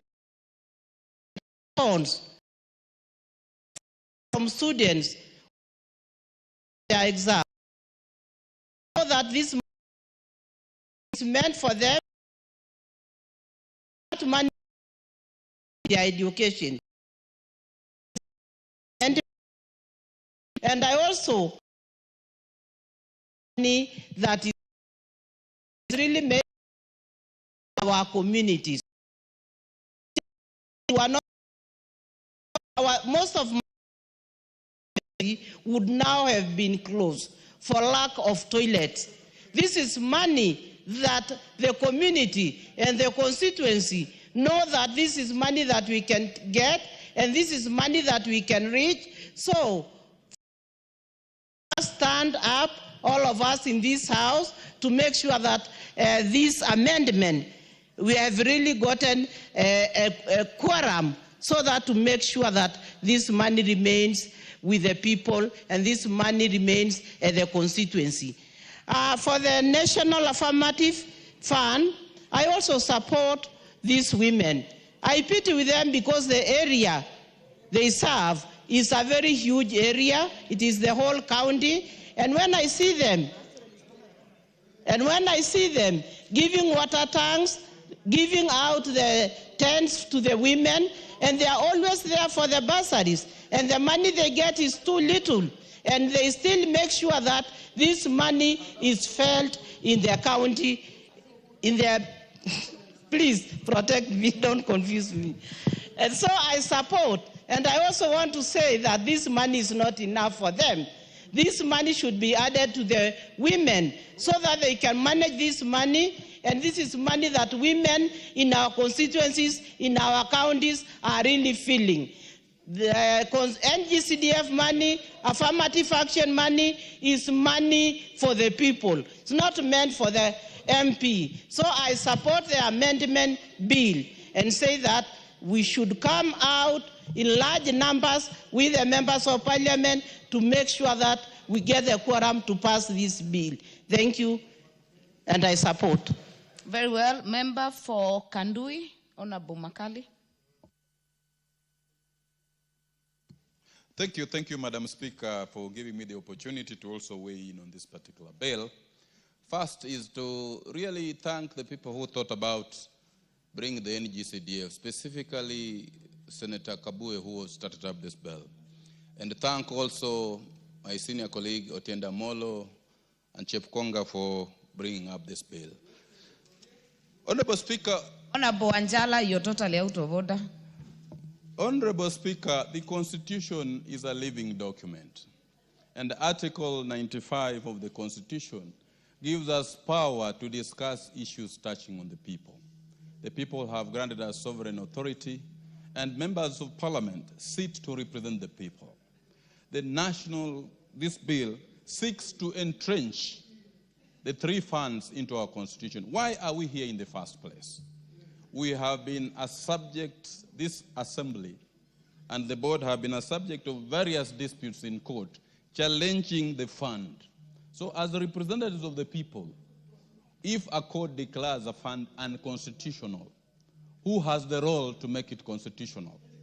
Under Article 256, under which this bill is being brought, we have the power as members of parliament to be able to make what is unconstitutional to be constitutional.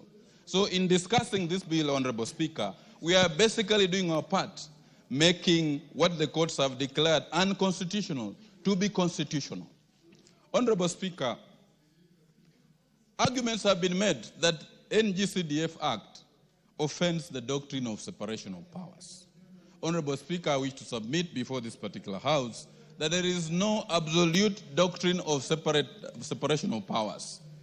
Members of Parliament and this House have powers to make laws that will give meaning to what the people have sent them here for. And I submit before this House, Honorable Speaker, that even the judiciary, much as is given up the role of interpreting the laws only, it has also a judiciary fund, and you'll find it actually executing projects within its docket. So there is no absolute doctrine of separation of powers. In also pushing this bill, Madam Speaker, you remember, Madam Speaker, we formed up the NADCO committee. The NADCO committee sat, and it took views from members of the public and Kenyans. And Kenyans were actually very, very clear that we needed to entrench these funds in the Constitution. So in moving this particular bill, Honorable Speaker, we are doing nothing outside the law. We are simply giving wishes to the wishes of Kenyans whom we represent here, and as it's emblazoned here, we stay here for the welfare of society and the just government of the people. So we are giving effect to the wishes of Kenyans. Article 10 of the Constitution gives national values, and one of the national values is inclusion, equity, public participation. This bill, Honorable Speaker, we took it to the counties, all the 290 constituencies, and 98% of the Kenyans said we needed to entrench this bill, this fund into the Constitution, so that the naysayers can be given a break from taking this assembly and the board to the court each and every time over this particular bill. So we are giving basically effect to public participation, which is a national value. We are giving effect equally to equity, because all the 290 constituencies are beneficiaries of the NGCDF, and therefore there is no constituency or there's no part of Kenya that is actually excluded from getting funds on account of NGCDF. So we are giving effect to inclusivity and ensuring that there is accountability. One of the critical things in this particular fund is that there is public participation at the grassroots. You remember, Madam Speaker, we used to have the focus on rural development, which failed during the Moi era. This fund is the only fund in which public participation is conducted at the rural level, at the grassroots level, and people give their views on the kind of development which they want to have. So it is a fund that really, Madam Speaker, we need to entrench up to give effect to the wishes of the Kenyan people who have elected us to be in this particular parliament. Honorable Speaker, there have been two agencies that have been fighting this fund, specifically the Council of Governors and the civil society.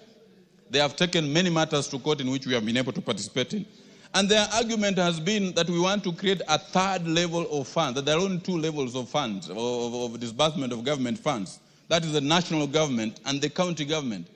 We need to disabuse that particular notion that the funds that are allocated to go towards NGCDF are not from county funds allocated to the county governments, but are funds that are basically allocated to do national functions.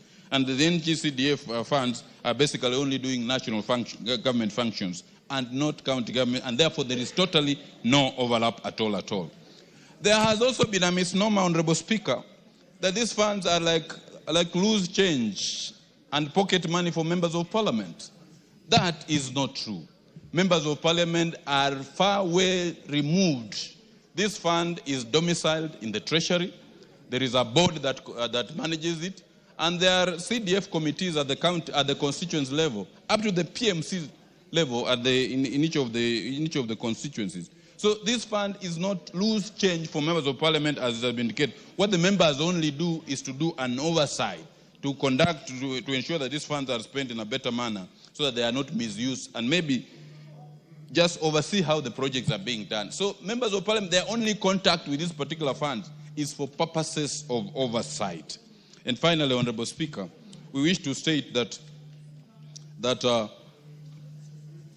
in amending this particular constitution, we are simply giving effect to the wishes of the Kenyan people who have sent us here to represent them. As the public participation process clearly indicated that 98% of the Kenyans wanted entrenchment of these funds in the Constitution.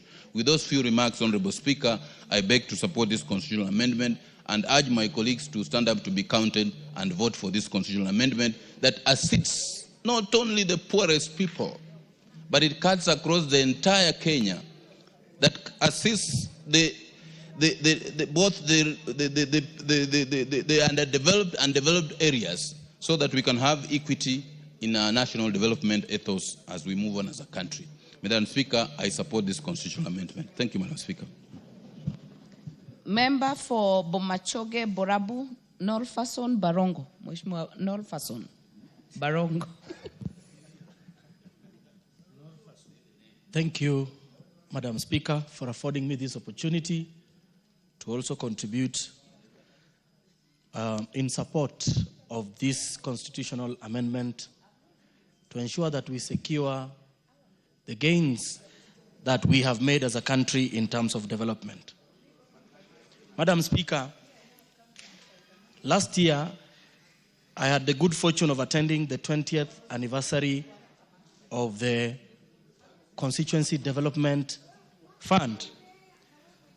To understand why this fund is very important and must be now entrenched in the Constitution, we listened to a tale by the former Member of Parliament for Olkalau, Honorable Muriuki Karue, who got frustrated trying to get development for his constituency.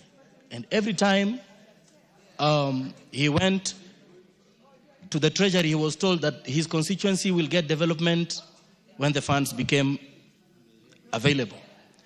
His frustrations were arising from the fact that in his constituency, students were learning under trees.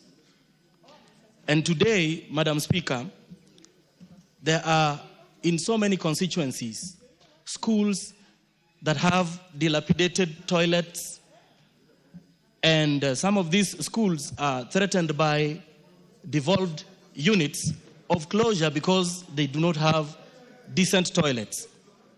Madam Speaker, if we do away with CDF, Harambes will be back in full swing. We will now be required to conduct Harambes to be able to educate children, which is against the spirit of the Constitution in Article 43, where every Kenyan has a right to education, and also Article 53, where every child has a right to access free education and that education should be compulsory. Madam Speaker, why should we take the responsibility of educating our children back to the public? The public right now is stretched financially. We are struggling, the Kenyans are struggling to put food on their table. It will be the wrong time, Madam Speaker, to take away this fund, because this fund has subsidized education for their children and assures their children of a better future. Madam Speaker, if we take away this fund, most of the ills that have bedeviled this country will be back. We will be back to making sure that we will be back to politicizing basic services for Mwananchi. Madam Speaker, the process of engaging public in determining what is their priority projects in their constituencies is a constitutional requirement. And the current NGCDF, as constituted, has been ensuring that the public have a say in what are the priority projects that have to be undertaken. I think the public spoke emphatically by giving their views on what needs to be done going forward. The courts have announced their position that this CDF is currently unconstitutional, and it is upon this House now to make a decision to correct the things that the court has actually raised, so that this fund is now entrenched in the Constitution, so that Kenya can continue to receive the development that ensures that there is equity across the land. For this reason, Madam Speaker, I want to encourage our members, those who are not in the House today, make your way back to Nairobi, make your way back to the chambers, make sure that the overwhelming support we received from the public around the entrenchment of this Constitution becomes a reality this afternoon. Madam Speaker, for these reasons, I support this amendment. Thank you. Member Fontiwa, Honorable Martin Owino. Equally appreciative, Madam Speaker, for the opportunity to say to our friends, the mover, Senior Counsel Tindia Molo, Chepkonga, and also the second, Sir George Murangara. Madam Speaker, there's no one who is saying that CDF does not work. National government CDF works. What we want to do here is to protect what is working for Kenyans, to remain working for Kenyans, and to lock out these busybodies who keep on going to the courts all the time. Madam Speaker, just speaking from my own constituency, and I know it's the same. If I go to Mary Maingi, constituency is the same. Cynthia, the same. Wherever we go, Matthias here is the same. You will see CDF in action and what CDF does. Madam Speaker, in Dewa, where I have 204 schools, 152 primary and 52 secondary schools. Without CDF, before that, children were just sitting in a classroom learning and seeing goats grazing outside. And that is across the nation. Now that has changed because we are building classrooms. We are reducing population in classrooms. where children used to have 80 in a class, now they are halved. So children are performing better because of CDF. I have testimonies where others have completed their high school and completed colleges. They are back in the community, some as lawyers, some as engineers, giving back to the community. Where in those areas, children would have dropped. Teenage pregnancies, sustaining kids in school, because education is an equalizer in all this. What I wonder, and I ask our colleagues to think about, we appropriate money to Ministry of Education. It's the second, actually, in that PEC. But you don't see what that money does on the ground, including infrastructure, which is supported even internationally. So, I speak on behalf of the people of Mbewa. Classrooms are decongested, laboratories are built, so we can compete with schools like Alliance and everybody. Water, provisions, environment, even sports. I don't know why sports were removed, Madam Speaker. Even sports, people were very active in our constituencies because we were driving the sports as well. Madam Speaker, when we talk of national ethos, and another member have alluded to it here, when we talk of value for money, equity, inclusivity, emergency responses, that is the heart of CDF. Notwithstanding, other people, other devolved units are there, but they're not responding even to emergencies. Now we are even pushed to be responding to toilets as emergencies, which should not be the case. What happened with the capitation we give the ministries? Where do they take their money? So mine is to protect what is working and entrench this into the Constitution. In fact, if we were to rewrite the Constitution, this is the most important decentralized fund in 290 constituency. You would have not even thought of having 47 counties. Those monies would have been channeled through this, and you would see the impact it would have done in these areas. Lastly, entrenching this into the Constitution will cure what we call oxymoronism of leadership, where you say one thing and you do the other. What CDF does is seen. And because it is people's-driven, public participation is a must, approval system is up to the board, and even in this house we have a committee that oversees that board. So the whole system should be replicated in other areas of activities. If those who are jealous of its functionality, I think what they should do is to copy what CDF does. Without belaboring on the obvious, allow me to say I support this. And members, if where representation is needed this afternoon, it is in this house. Thank you, Madam Speaker. Honorable Cynthia Muge, member for Nandi.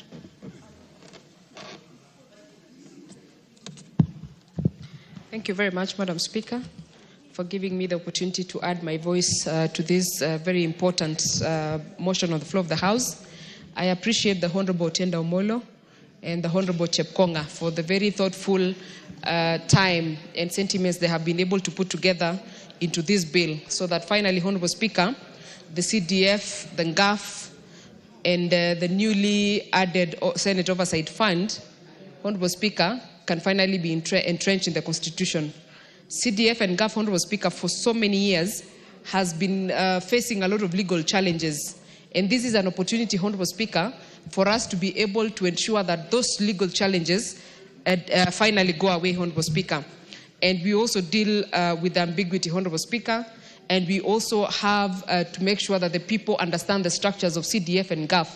Honorable Speaker, it has come to my attention that many people, even the beneficiaries of NGAF and the CDF, Honorable Speaker, do not understand how the structure works. And Honorable Speaker, that is why you hear members, especially the patrons of NGCDF, Honorable Speaker, saying that students Honorable Speaker, I think it's also high time that the people in this country and the beneficiaries and those people that run institutions and organizations, Honorable Speaker, understand how structures work. The NGCDF, Honorable Speaker, and GAF have a structure. And just to speak to GAF, Honorable Speaker, I wish the people knew that there's a structure that runs GAF. And Honorable Speaker, allow me to say this. The people who have attached GAF and NGCDF to members are not the members themselves, Honorable Speaker. They are the people outside there. Otherwise, Honorable Speaker, if you look at the structure, there is nowhere the member of parliament, who is a patron of NGCDF, comes into the running of the operations of NGCDF. Honorable Speaker, same to GAF. Myself, as a member of parliament, Honorable Speaker, being a woman rep, I do not run GAF. I am just a patron. I am just an oversight authority for GAF. I make sure that all the monies that have been allocated for GAF are actually used for that purpose. I ensure, Honorable Speaker, that the percentages that have been allocated for women economic empowerment, Honorable Speaker, are used for that particular purpose. The money that has been ring-fenced, Honorable Speaker, for bursaries and scholarships, Honorable Speaker, are used for that particular purpose. And Honorable Speaker, I must say that I am in full support of entrenchment of GAF and NGCDF because the importance of those two funds, Honorable Speaker, said. Honorable Speaker, before GAF came in and before NGCDF came in, for instance, my county, Honorable Speaker, there were no empowerment that go to the people. But with GAF, Honorable Speaker, that needs to be entrenched in this constitution, Honorable Speaker, members of the community, the persons living with disabilities and other vulnerable groups able to access funds, Honorable Speaker, for empowerment. You find groups, Honorable Speaker, in the villages, a group in Tindred, Honorable Speaker, they have 300,000 shillings, Honorable Speaker, that they can use to better their operations as people who operate in the border. Honorable Speaker, the Oasis Women Group in Kabiet now, Honorable Speaker, they have the capacity to be able to run their businesses, to be able to have money to invest in business, to be able to have money in their pockets, Honorable Speaker. Speaker, today, Nandi County is boasting of more than 700,000 seedlings of kahawa that have been given out under the Mama na Kahawa program in Nandi County Honorable Speaker. That program, Honorable Speaker, in the next 3 years, you will be able to see proper fruits. You will be able to see lesser people going to the NGCDF offices, going into the GAF offices to look for funds because they can be able to run they can be able to pay their school fees, Honorable Speaker. And Honorable Speaker, this is equity that we have always looked for and that we have always asked that we see it in every aspect of this life. Honorable Speaker, I cannot even give adequate accolades to NGCDF. For me to be here today, Honorable Speaker, I am a product of NGCDF. I got bursary from the office, Gwen office, then Honorable Speaker, in 2013, in 2012. And I appreciate what NGCDF has done to me and to other vulnerable children who needed and require education. Honorable Speaker, when you walk around the constituencies that we come from, you will be able to tell where you are courtesy of a branding that has been done under NGCDF. You will know whether you are in Mgwen, you will know whether you are in Likuyani, you will know whether you are in Sambweni, you will know where you are, courtesy of projects that have been done by NGCDF. And Honorable Speaker, I am in total support of this entrenchment so that, Honorable Speaker, these funds can continue giving services to the people, these funds can continue being important to the people of Kenya. Honorable Speaker, we are not doing this because we are members of parliament today. I can assure you, Honorable Speaker, that in 2027, September, during the swearing in, I will not be in this house. But NGCDF and GAF must be in this house, Honorable Speaker, so that it can be able to serve the people of Kenya post me and you who are sitting in this house, Honorable Speaker. So we are not doing this, Honorable Speaker, for us. We are doing it for the people of Kenya. We are doing it for the children of Kenya. We are doing it for the women of Kenya. We are doing it for the youth of Kenya. We are doing it for the PWDs of Kenya, Honorable Speaker, so that this fund, Honorable Speaker, can live beyond any member and any person who gets an opportunity to sit in this house. So, Honorable Speaker, with those very many remarks, I support the entrenchment of NGCDF, of GAF and Senate Oversight Fund to the Constitution of Kenya so that we can stop running battles in courts with the people who like going to court, Honorable Speaker, and deliver the services to the people of Kenya. I support, Honorable Speaker. CDF Committee Chair. Thank you, Madam Speaker, for giving me the opportunity to give my views and support the entrenchment of the Constitution of the NGCDF and GAF, and also the Senate Oversight Fund. Madam Speaker, first I would like to thank the Honorable Muriuki Karue, who did a good job. I was in this house, Madam Speaker, at that time.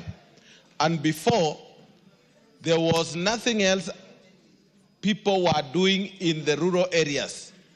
They were busy selling their cows and selling their produce to build schools. Schools were built exclusively by the parents who had children in school, and also well-wishers, Madam Speaker. But currently, with what has happened is a transformation of this country. We have lessened the burdens of the public through the provision of funds which are people-driven. The committees which have been set aside in and gazetted by the Attorney General are going to work tirelessly to make sure that the fund is managed and given the priority of the people of what they need. Madam Speaker, this fund is an equalizer to all. It makes those who are poor be able to take their children to school. It makes development equitable, no matter what kind of government is there. Even a dictatorial government with the existence of CDF, which can decide that there will be no money to a certain area based on political support, CDF will equalize, and everybody will be able to feel what they are paying in terms of taxes. Madam Speaker, we also want this, the funds to be entrenched, because we have had serious litigants in this country. I want to say for sure, Kenya has evolved into a very serious democratic country, never seen even in Africa, because everybody has a right to challenge whatever is done in this house. They go to court. They are also allowed to run in the street and they declare or give what they want what they require. So doing this is the right thing, so that we are able to shield this fund from being destroyed by litigants and others who do not wish other people well. Madam Speaker, if you compare what the NGCDF is doing in the constituencies, and you compare what the county governments are doing in the various areas, if you compare the schools built by CDF, the county government have only one responsibility in education: to build the ECD classes. And there are only 2 in every primary school. Madam Speaker, we are going to almost, after the enactment of the Constitution, to have the counties. We are in the 12th year or so. And in fact, the governors have not finished even building the nursery schools, only 2 classes. When in the CDF, the boards and the CDFCs who are there in the constituencies have been able to build classes, numbers. They are almost done with them. So, Madam Speaker, we need to support the enactment and the entrenchment of this constitution so that we are able to support. I wish we had brought in the ward fund so that we can be able to remove some amount of money from the county government and give to the ward representatives, so that there will be a management system which is there in the ward, so that we see development on the ground. But here, Since we have not been able to get it in this time, I hope members can think about it so that we can have a ward fund as part of the entrenched fund which is required, which we get money from the counties. Madam Speaker, when you look at the counties' money which they are given, 400+ billion, and you compare with what the CDFCs in every constituency get, almost a total of about 54 billion. It is just like day and night. And that is why at the end of every term of a member of or the governors, they usually pass through court to be washed before they go home. So we do not know how we are going to protect the money of Kenyans from being misused. Madam Speaker, the reforms which will be required in these two funds after the entrenchment, I wish that members should think about how we shall have to give real strict rules and regulations and the act itself to the board so that they can be able to manage the fund effectively.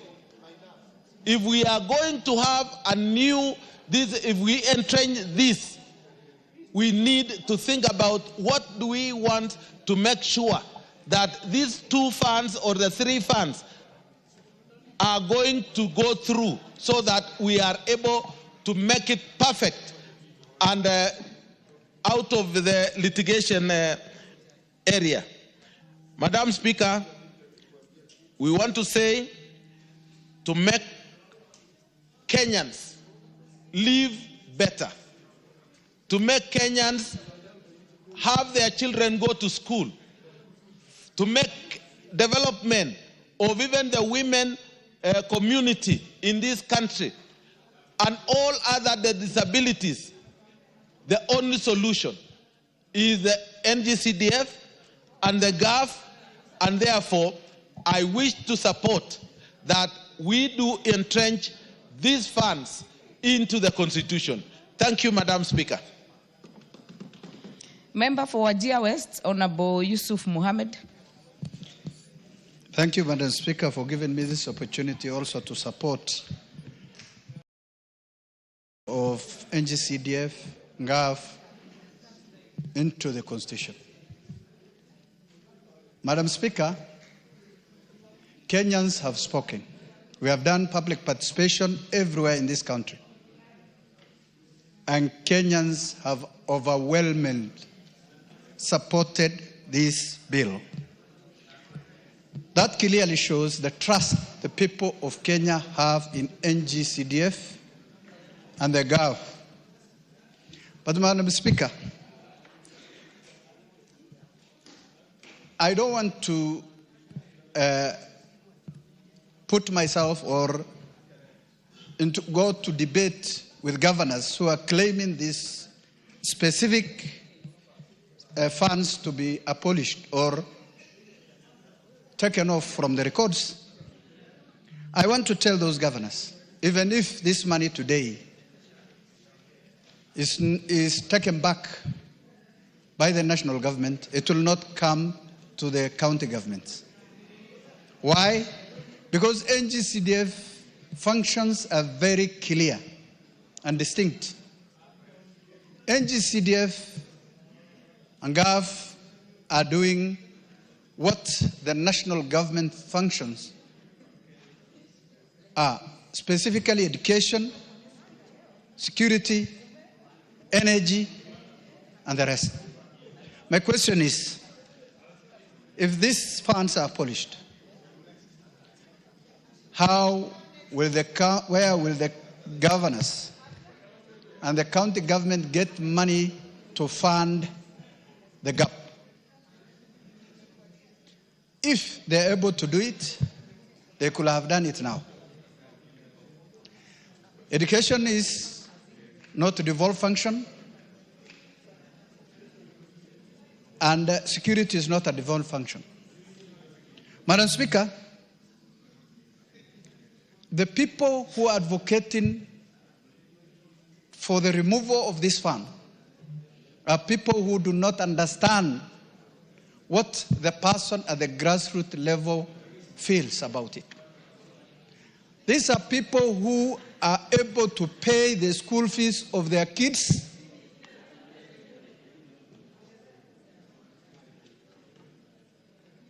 are able to pay the school fees of their kids, who are able to educate their children, who are able to do other things that NGCDF is doing for the people of Kenya.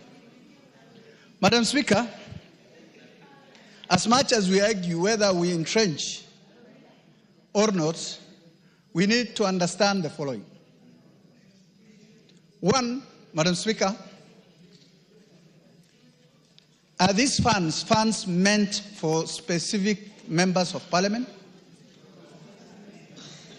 Are the funds being used by members of parliament for their own gains?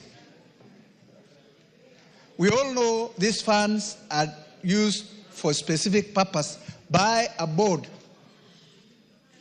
The members of parliament are doing their oversight role, which is to confirm and make sure that money are used appropriately and the right way that is required by law. But this notion, Madam Speaker, of members, some members or Kenyans believe that these funds are used by members of parliament is not here, not there. And I say so. And if I may say, it's hot air. They know, but they're doing it because they don't want these funds to go to the village, at the village level. Madam Speaker, today if we say we abolish these funds, what will happen to the people of Wajir West? What will happen to the schools of the remotest place in this country? The schools that cannot get any infrastructure development from national government since inception, Madam Speaker. And their only source of funding was NGCDF, Madam Speaker. There is no school in Wajir West that was not either built, equipped by CDF, Madam Speaker. That clearly shows this money is doing exactly what the national government and the county government, the two levels of government, were supposed to do, Madam Speaker. Madam Speaker, it will be very unfair to the people of Wajir West if these funds are removed, Madam Speaker. On behalf of the people of Wajir West, Madam Speaker, I want to put on records that these funds should be entrenched in the Constitution, Madam Speaker. Madam Speaker, I have seen some busybodies, I say so, who are always running to the courts to challenge whatever is good for this country, Madam Speaker.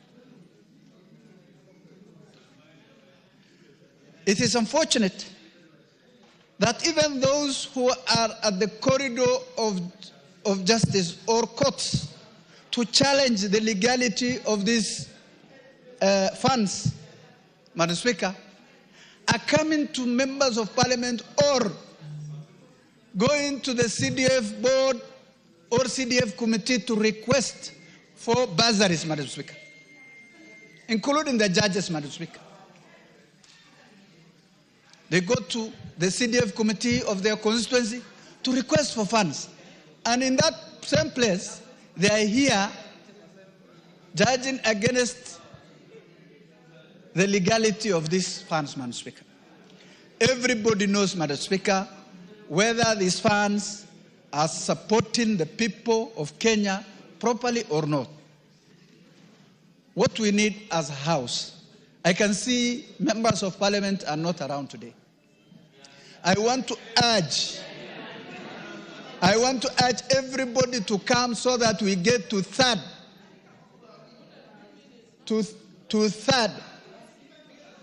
Most of the members of parliament should come and vote, Madam Speaker. I withdraw before. Honorable Beatrice Kemei, what is out of order? Thank you, Madam Speaker. Is it in order for the honorable member to say that members of parliament are not in this house? They are not here. And we are all here, Honorable Speaker. Let him debate on what he wants to say, but not to say that we are not here. Honorable Mohammed has already corrected, and I think what you mean is that we must attain 2:33 in the afternoon. Yes, Madam Speaker.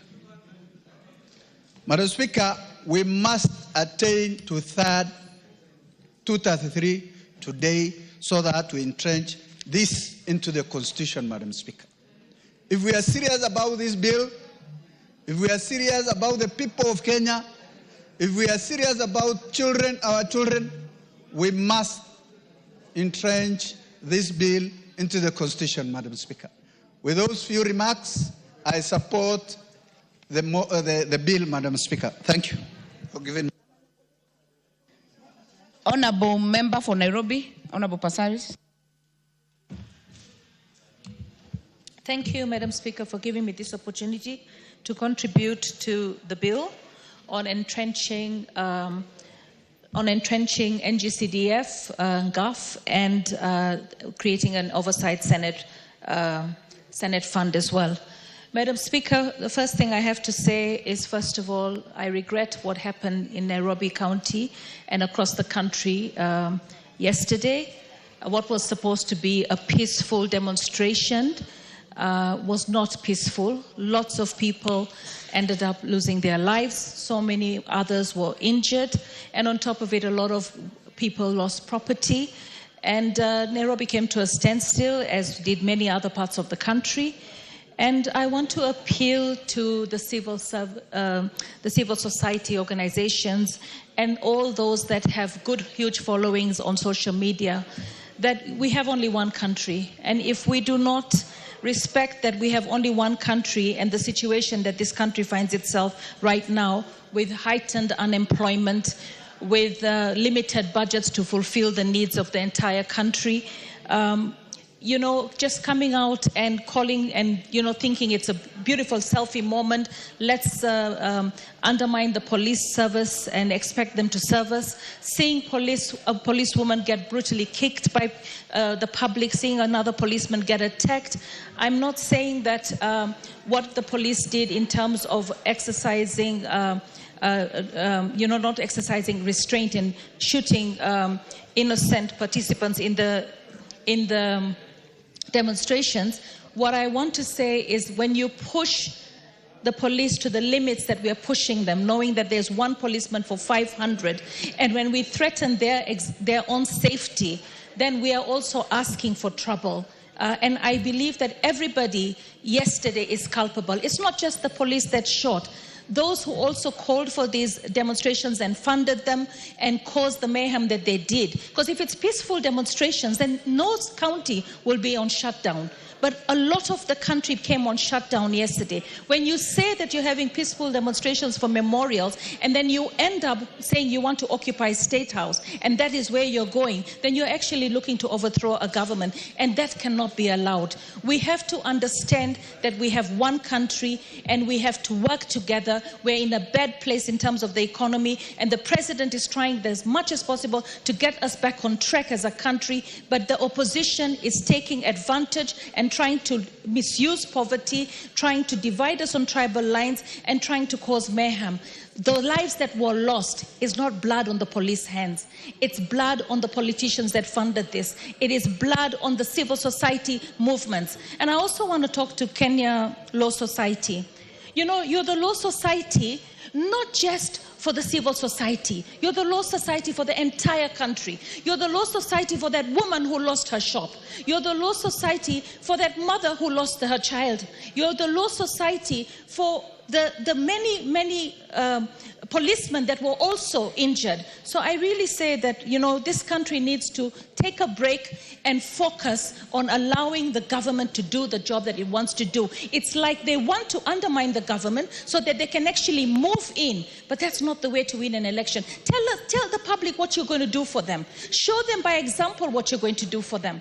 Before I became an elected woman, leader of parliament, I was already a leader. I had already done the projects of Adopt a Light. I was already employing deaf people. What are you doing? You came out of government, you want to get into government, and you're promising things. We have a former Chief Justice who's also trying to do that. So for me, I really feel that we need to focus on ensuring that we have peace in this country.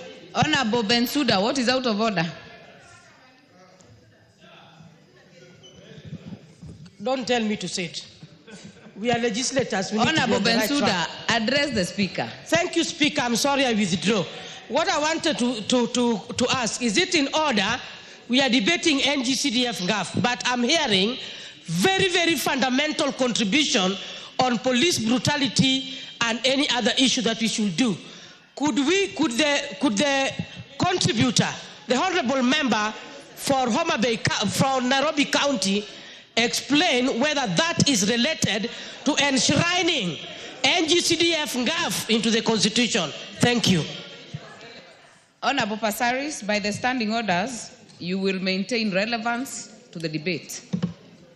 Thank you, Madam Speaker, but I cannot be ignorant of what happened in my county yesterday and in the country at large. As legislators and representatives of the people, it will be amiss on me not to offer condolences to all the people that have lost their loved ones and continue to lose their loved ones because civil society cannot hold itself and its horses, and the political wing is also trying to undermine the country. Madam Speaker, as I stand here, I speak as a patron of GAF.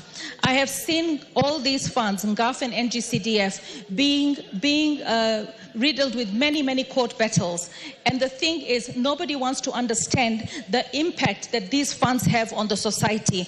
When you look at NGCDF, the first time I came to know what was NGCDF when I got into Parliament was when the late Honorable Ken Okoth called me to Kibra and showed me we were opening a school that was funded by NGCDF. It was not him that funded it. It was not Kibra, Ken Okoth, who funded it. It was him, and him as the MP ensuring that the fund that was provided for Kibra was actually doing the job that is supposed to be done and making sure that the direction and the standards he's giving and guidance. But the fund was actually being oversighted by committee members appointed and an NGCDF board member. So they were the ones who took and owned the project. But him as the area MP would give leadership. For instance, I am the patron of GAF. GAF receives a lot of money, for Constituency Development Fund. GAF receives a lot of money in terms of various votes. One of the votes that we have is county-wide vote. And in the county-wide vote, when we realized that the committee members came and said, we have a problem with SGBV, we actually decided to save the money, look for the land, and we're putting up the first county-owned safe house and shelter in Nairobi County. That would not have been done if we just said that we leave everything to the governors and the executive. Nobody had thought of building a safe house in Nairobi. And I've seen a number of women reps also deal with safe houses, deal with rehab centers. So there are gaps and there are voids. And those gaps and voids are being filled with these funds. We also have a situation where, for instance, during COVID, we had Mama Fuas come to us and say, you know what, now we can't go into people's houses to wash clothes because of COVID. And our businesses are going down. This is how we raise our money. GAF together, the committee sat together and said, why don't we create stations for them to be able to operate? So we put in washing machines, dryers, and ironing boards and gave them the equipment so that they would be able to conduct their business. So that was something that a gap is bridged by the National Government Affirmative Action Fund. There's so many other projects. We also empower people to be able to start businesses in terms of posture meals, in terms of TV centers, in terms of motorbikes for the border. This fund has its role.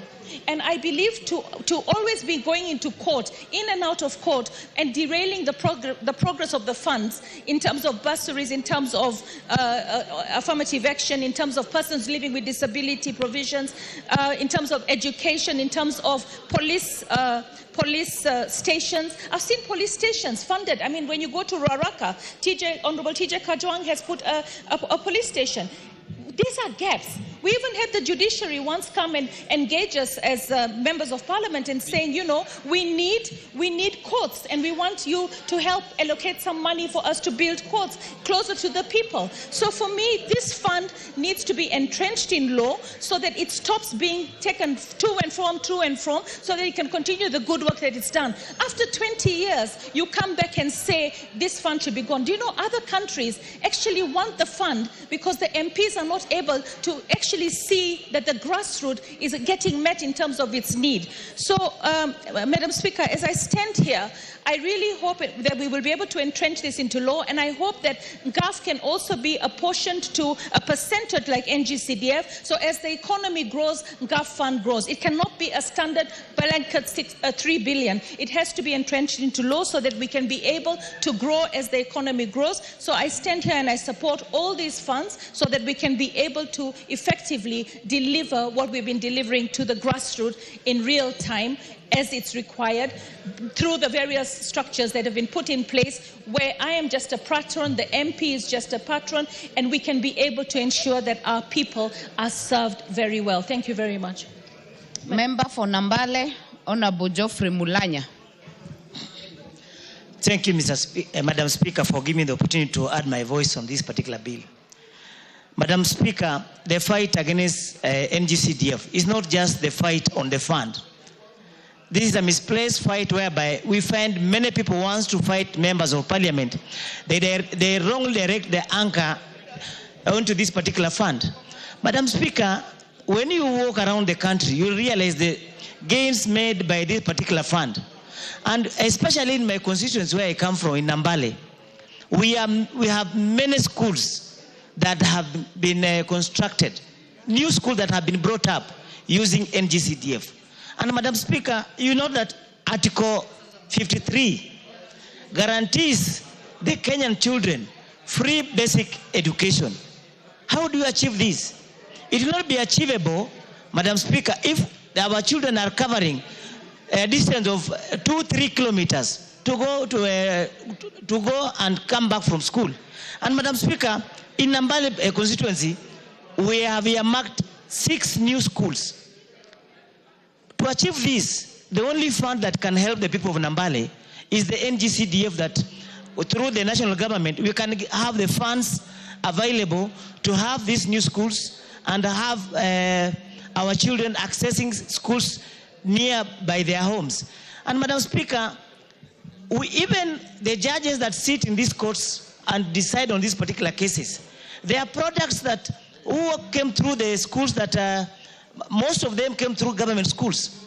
But considering the current times, we cannot have that the modern children covering a distance of 3 kilometers to attend school. And that's why we are saying that we should have a fund whereby we reduce this particular coverage for our children so that they can have a lesser distance to attend to the school. Madam Speaker, we note that we have the administrative units. Initially, in most parts of our country, chiefs and assistant chiefs never used to have offices. All these gains made so that our people can be served properly by the administrative units has been made through the NGCDF funds. So when we withdraw this particular fund, because people are saying that the NGCDF is a pocket change for the members of parliament, will be causing great injustice to the people of Kenya. So the only option that we have is to have this particular fund entrench the constitution and even increase its allocation so that these particular funds that come from the national government can be applied to development in the rural areas in all parts of the country. Even if we say that the fund offends the doctrine of separation of powers. Madam Speaker, we must appreciate that the funds that are channeled to the NGCDF funds are only applied to the national government fund functions, which is education, security, and administration. So when we say that this fund is withdrawn, the funds will never be applied to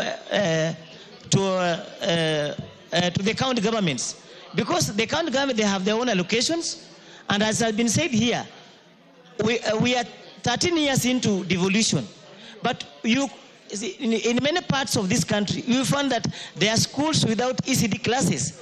So the county government or the devolved units, they must first of all concentrate on the funds they have, apply the funds available, so that they allow the national government also to perform their functions. We as members of parliament, we are mere patrons. Our duty is just to ensure that there is equity in distribution of these funds or application of the fund to all parts of the constituency, but we are not involved in the appropriation, we are not involved in the expenditure.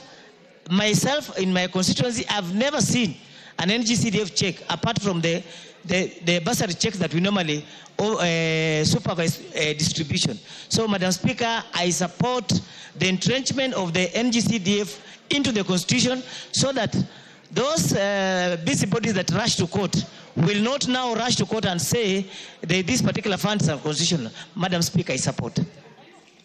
Very well. The Deputy Majority Whip, Honorable Wako. Thank you very much, Honorable Speaker, for giving me this opportunity to add my voice to this very important debate that is going on. As I also want to thank Honorable Otiende Amolo and Samuel Chepkonga for bringing this. Honorable Speaker, if there is any bill that we all need to participate in, it is this bill, because it touches the lives of our people, and especially the vulnerable people. Honorable Speaker, the poverty level in this country is quite high, and the only way that we have managed to get to our people and also help them in their need is through CDF and NGAF money. Honorable Speaker, NGAF money cannot be compared to what CDF is doing or the amount of money that we receive in CDF. However, the impact that even NGAF has had is quite huge. It has transformed lives. We have been able to educate people. We have distributed those items that really matter to the people at the grassroots level. And again, that little money that we have been given has been used very well. Honorable Speaker, there is good accountability and good stewardship under the 47 women reps in this county. That money has also brought equalization in our country, because before, those of us who come from remote areas and far places have not felt the presence of the government. But through these monies, we have taken services closer to our people. We have educated people. We have transformed lives. And Honorable Speaker, when we go to the grounds and empower over 15 women groups, some 10 youth groups, some people living with disability, and you give them a check of 100,000 and empowering them to improve their businesses, then we have created some work for them. They are creating their own wealth, and we are transforming that particular village. Honorable Speaker, when you go to the CDF, the honorable members have done a lot of things. Honorable Speaker, they have provided bursaries, just as women reps have been doing. They have been doing school infrastructure development. They have been doing technical training institute. Honorable Speaker, some of them have been building Kenya medical training colleges and support also to national administration, things that have not been there before. I have seen them even participating in a construction of Huduma centers. And by doing all that, We have improved the lives of the people at the grassroots level. We have brought services to the people. We have also created jobs for our young people. Honorable Speaker, many are the times that Kenyans have been fighting these particular funds because there are people who think that it benefits the individual honorable members. And it is unfortunate because in our country today, people like fighting one another and especially fighting members of parliament. Honorable Speaker, many of us have sacrificed a lot to transform the lives of people on the ground. And I want to beg the citizens, please give members of parliament the opportunity to serve you and even serve you better, to serve the country in a better way. Honorable Speaker, if there is anything that needs our support, it is this bill, because we are not doing it for ourselves, but we are doing it on behalf of our citizens.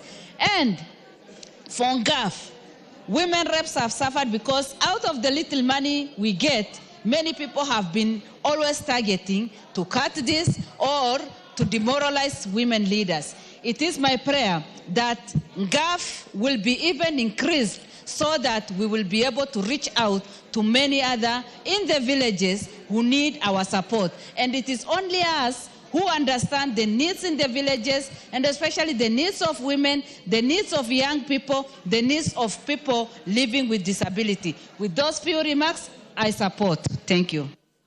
Bishop Kosgei. Thank you, Madam Speaker.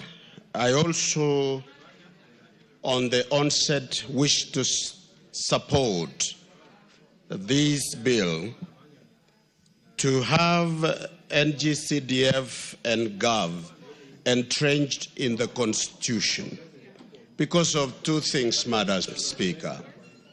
Number one is the impact of these funds since its establishment several years ago, how it has impacted on the people.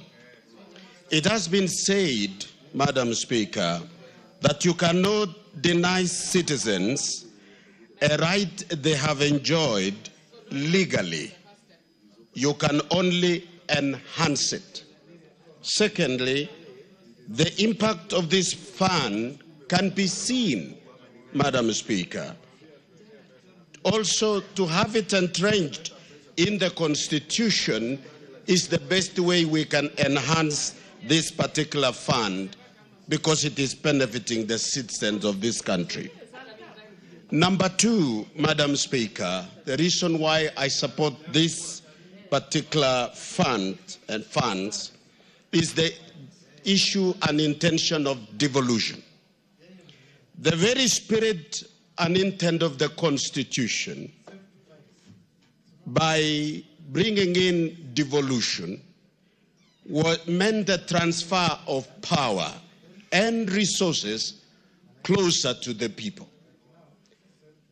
And the question which was in the minds of the drafters of the Constitution was to have a primary goal to bring governance closer to the people, fostering greater participation by the public, and equitable resource allocation. Madam Speaker, the question before us should not be whether or not we should have NGCDF or NGAF, but how do we enhance devolution? And this is one way of doing it, taking resources and the right of citizens to participate in an equitable manner closer to them by legal and practical means. With this, Madam Speaker, I appeal to all Kenyans of goodwill as the members of Parliament undertake this afternoon on their behalf to entrench it in the Constitution, to appreciate that this is one way we are enhancing devolution in our country. With that, Madam Speaker, I support. Thank you. Very well. Honorable Member for Teso North, Honorable Kaunya. Thank you, Honorable Speaker. Honorable Speaker, I want to lend my voice to this and say I support this amendment, Constitution of Kenya Amendment Bill 2025, to entrench the CDF and the NGAF as well as the Senate oversight into the Constitution. Honorable Speaker, I want to emphasize one important thing that NGCDF has done in the country. It has brought about inclusivity and equity in areas and communities or constituencies where we have had marginalized communities, such as where I come from, the Teso community. It has been able to provide resources that have uplifted this community. I want to give the example that when I came in 2017, Honorable Speaker, the constituency of Teso North did not have a single government college or training institution. No single college since independence. And because through the NGCDF, we've been able to establish, the committee worked around the clock and established 4 institutions. These 4 institutions today have over 4,000 students. Honorable Speaker, the institutions such as the Kenya Medical Training College has over 700 students. And these students walk from home, from their villages to the college, and therefore the cost of training goes down. Even the poorer sections of the community are able to access education. We have a TTI which has over 3,000 students. We were able to establish a National Youth Service Institute that has been able to be operationalized through NGCDF. And we have also been able to establish a KBIT, Kenya Institute of Highway and Building Technology. Honorable Speaker, without this, an area such as that, and there are many areas that have been marginalized in this country, would not have the opportunity for development. And therefore, NGCDF entrenchment is key to ensuring that we entrench inclusivity and equity in development in this country. Secondly, Honorable Speaker, I want to say the entrenchment of these funds is going to address poverty alleviation in various areas that are affected. Children who are unable to access education because of poverty, Honorable Speaker, have been able to get through bursaries. It is only the NGCDF bursaries that are felt on the ground. And because many of these children could not access education, the bursary we need actually to enhance, and therefore entrenching it is going to help us to ensure that access to education is open to even poor children.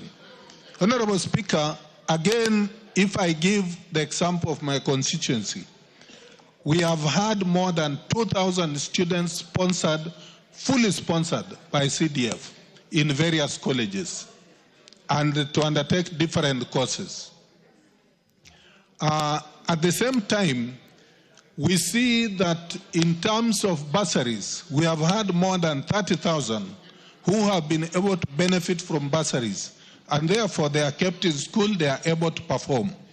Honorable Speaker, apart from construction of infrastructure and schools and the sponsorship for these children, the CDF fund particularly has done a lot on schools in the improving infrastructure of schools.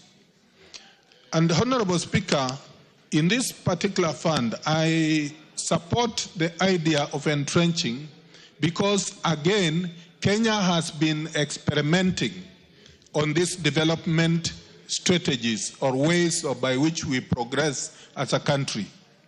At the independence, you'll recall, Honorable Speaker, we had the sessional paper number 10 of 1965 on African socialism and its application to development in Kenya.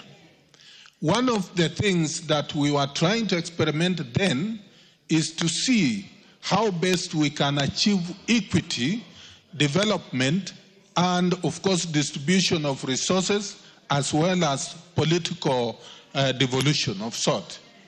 We had talked of regionalism that time.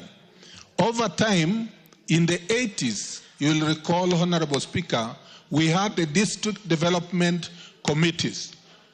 Honorable Speaker, I happen to have been one of those days of when we had the DDCs. I was a DC at one stage, and it was an instrument that the government was trying to ensure that resources, there's participation by local leadership, as well as all the departments at the district level in planning and ensuring that these resources reach the ground. This particular DDC, after the devolution brought in now the counties. The whole experiment of counties and the whole experiment of what we have been applying, that is the CDF, is actually a progression. Honorable Speaker, I want to support that as of today, this NGCDF particularly has proved to be a fund that is working. And therefore, we need to entrench it in the Constitution, as well as we have now counties as devolved units. I wish that this Honorable House will come back after entrenching this. We should be able to consider entrenching the Ward Development Fund, and this Ward Development Fund will ensure that the devolved funds that go to counties, Honorable Speaker, can reach to the grassroots.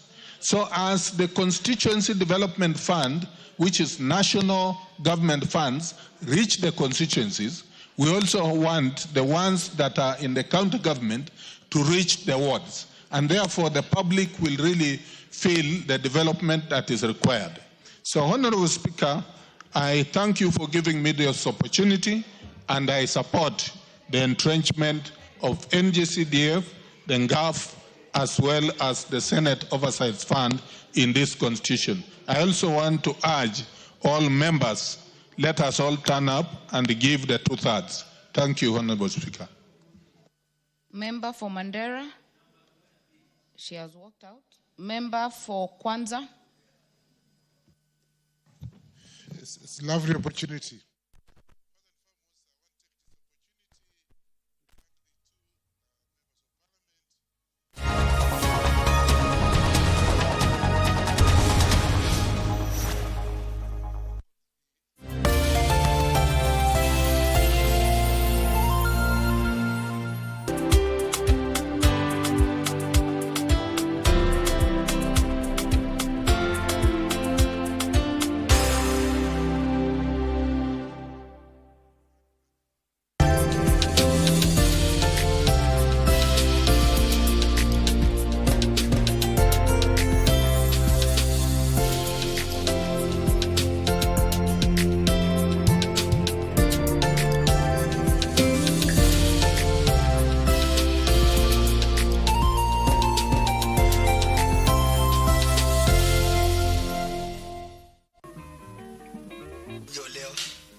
Sasa akikwambia jaolewa ndio utamuoa. Lakini kama unataka jaka hapa si ni siku 3.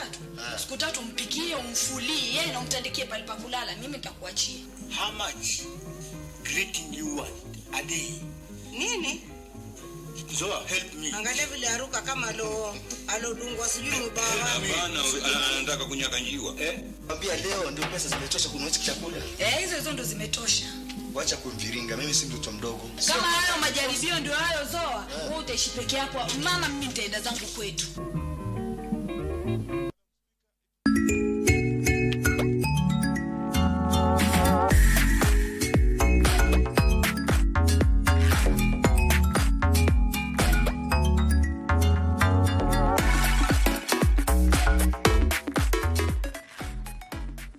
Nineteen nations will compete in the Total Energies CAF African Nations Championship, Kenya, Uganda, Tanzania 2024, which will be staged from 2nd to 30th August 2025. Amongst the 4 groups in the tournament A to D, Kenya is pooled in Group A, together with Morocco, Angola, DR Congo, and Zambia. Algeria from the set piece, the header is on target, but it's... This unique competition featuring the best locally based players from across the continent definitely has something for everyone.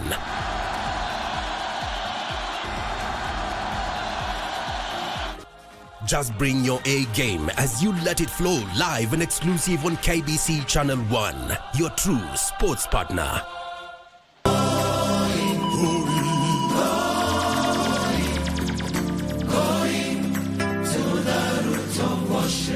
Thanks to you, D.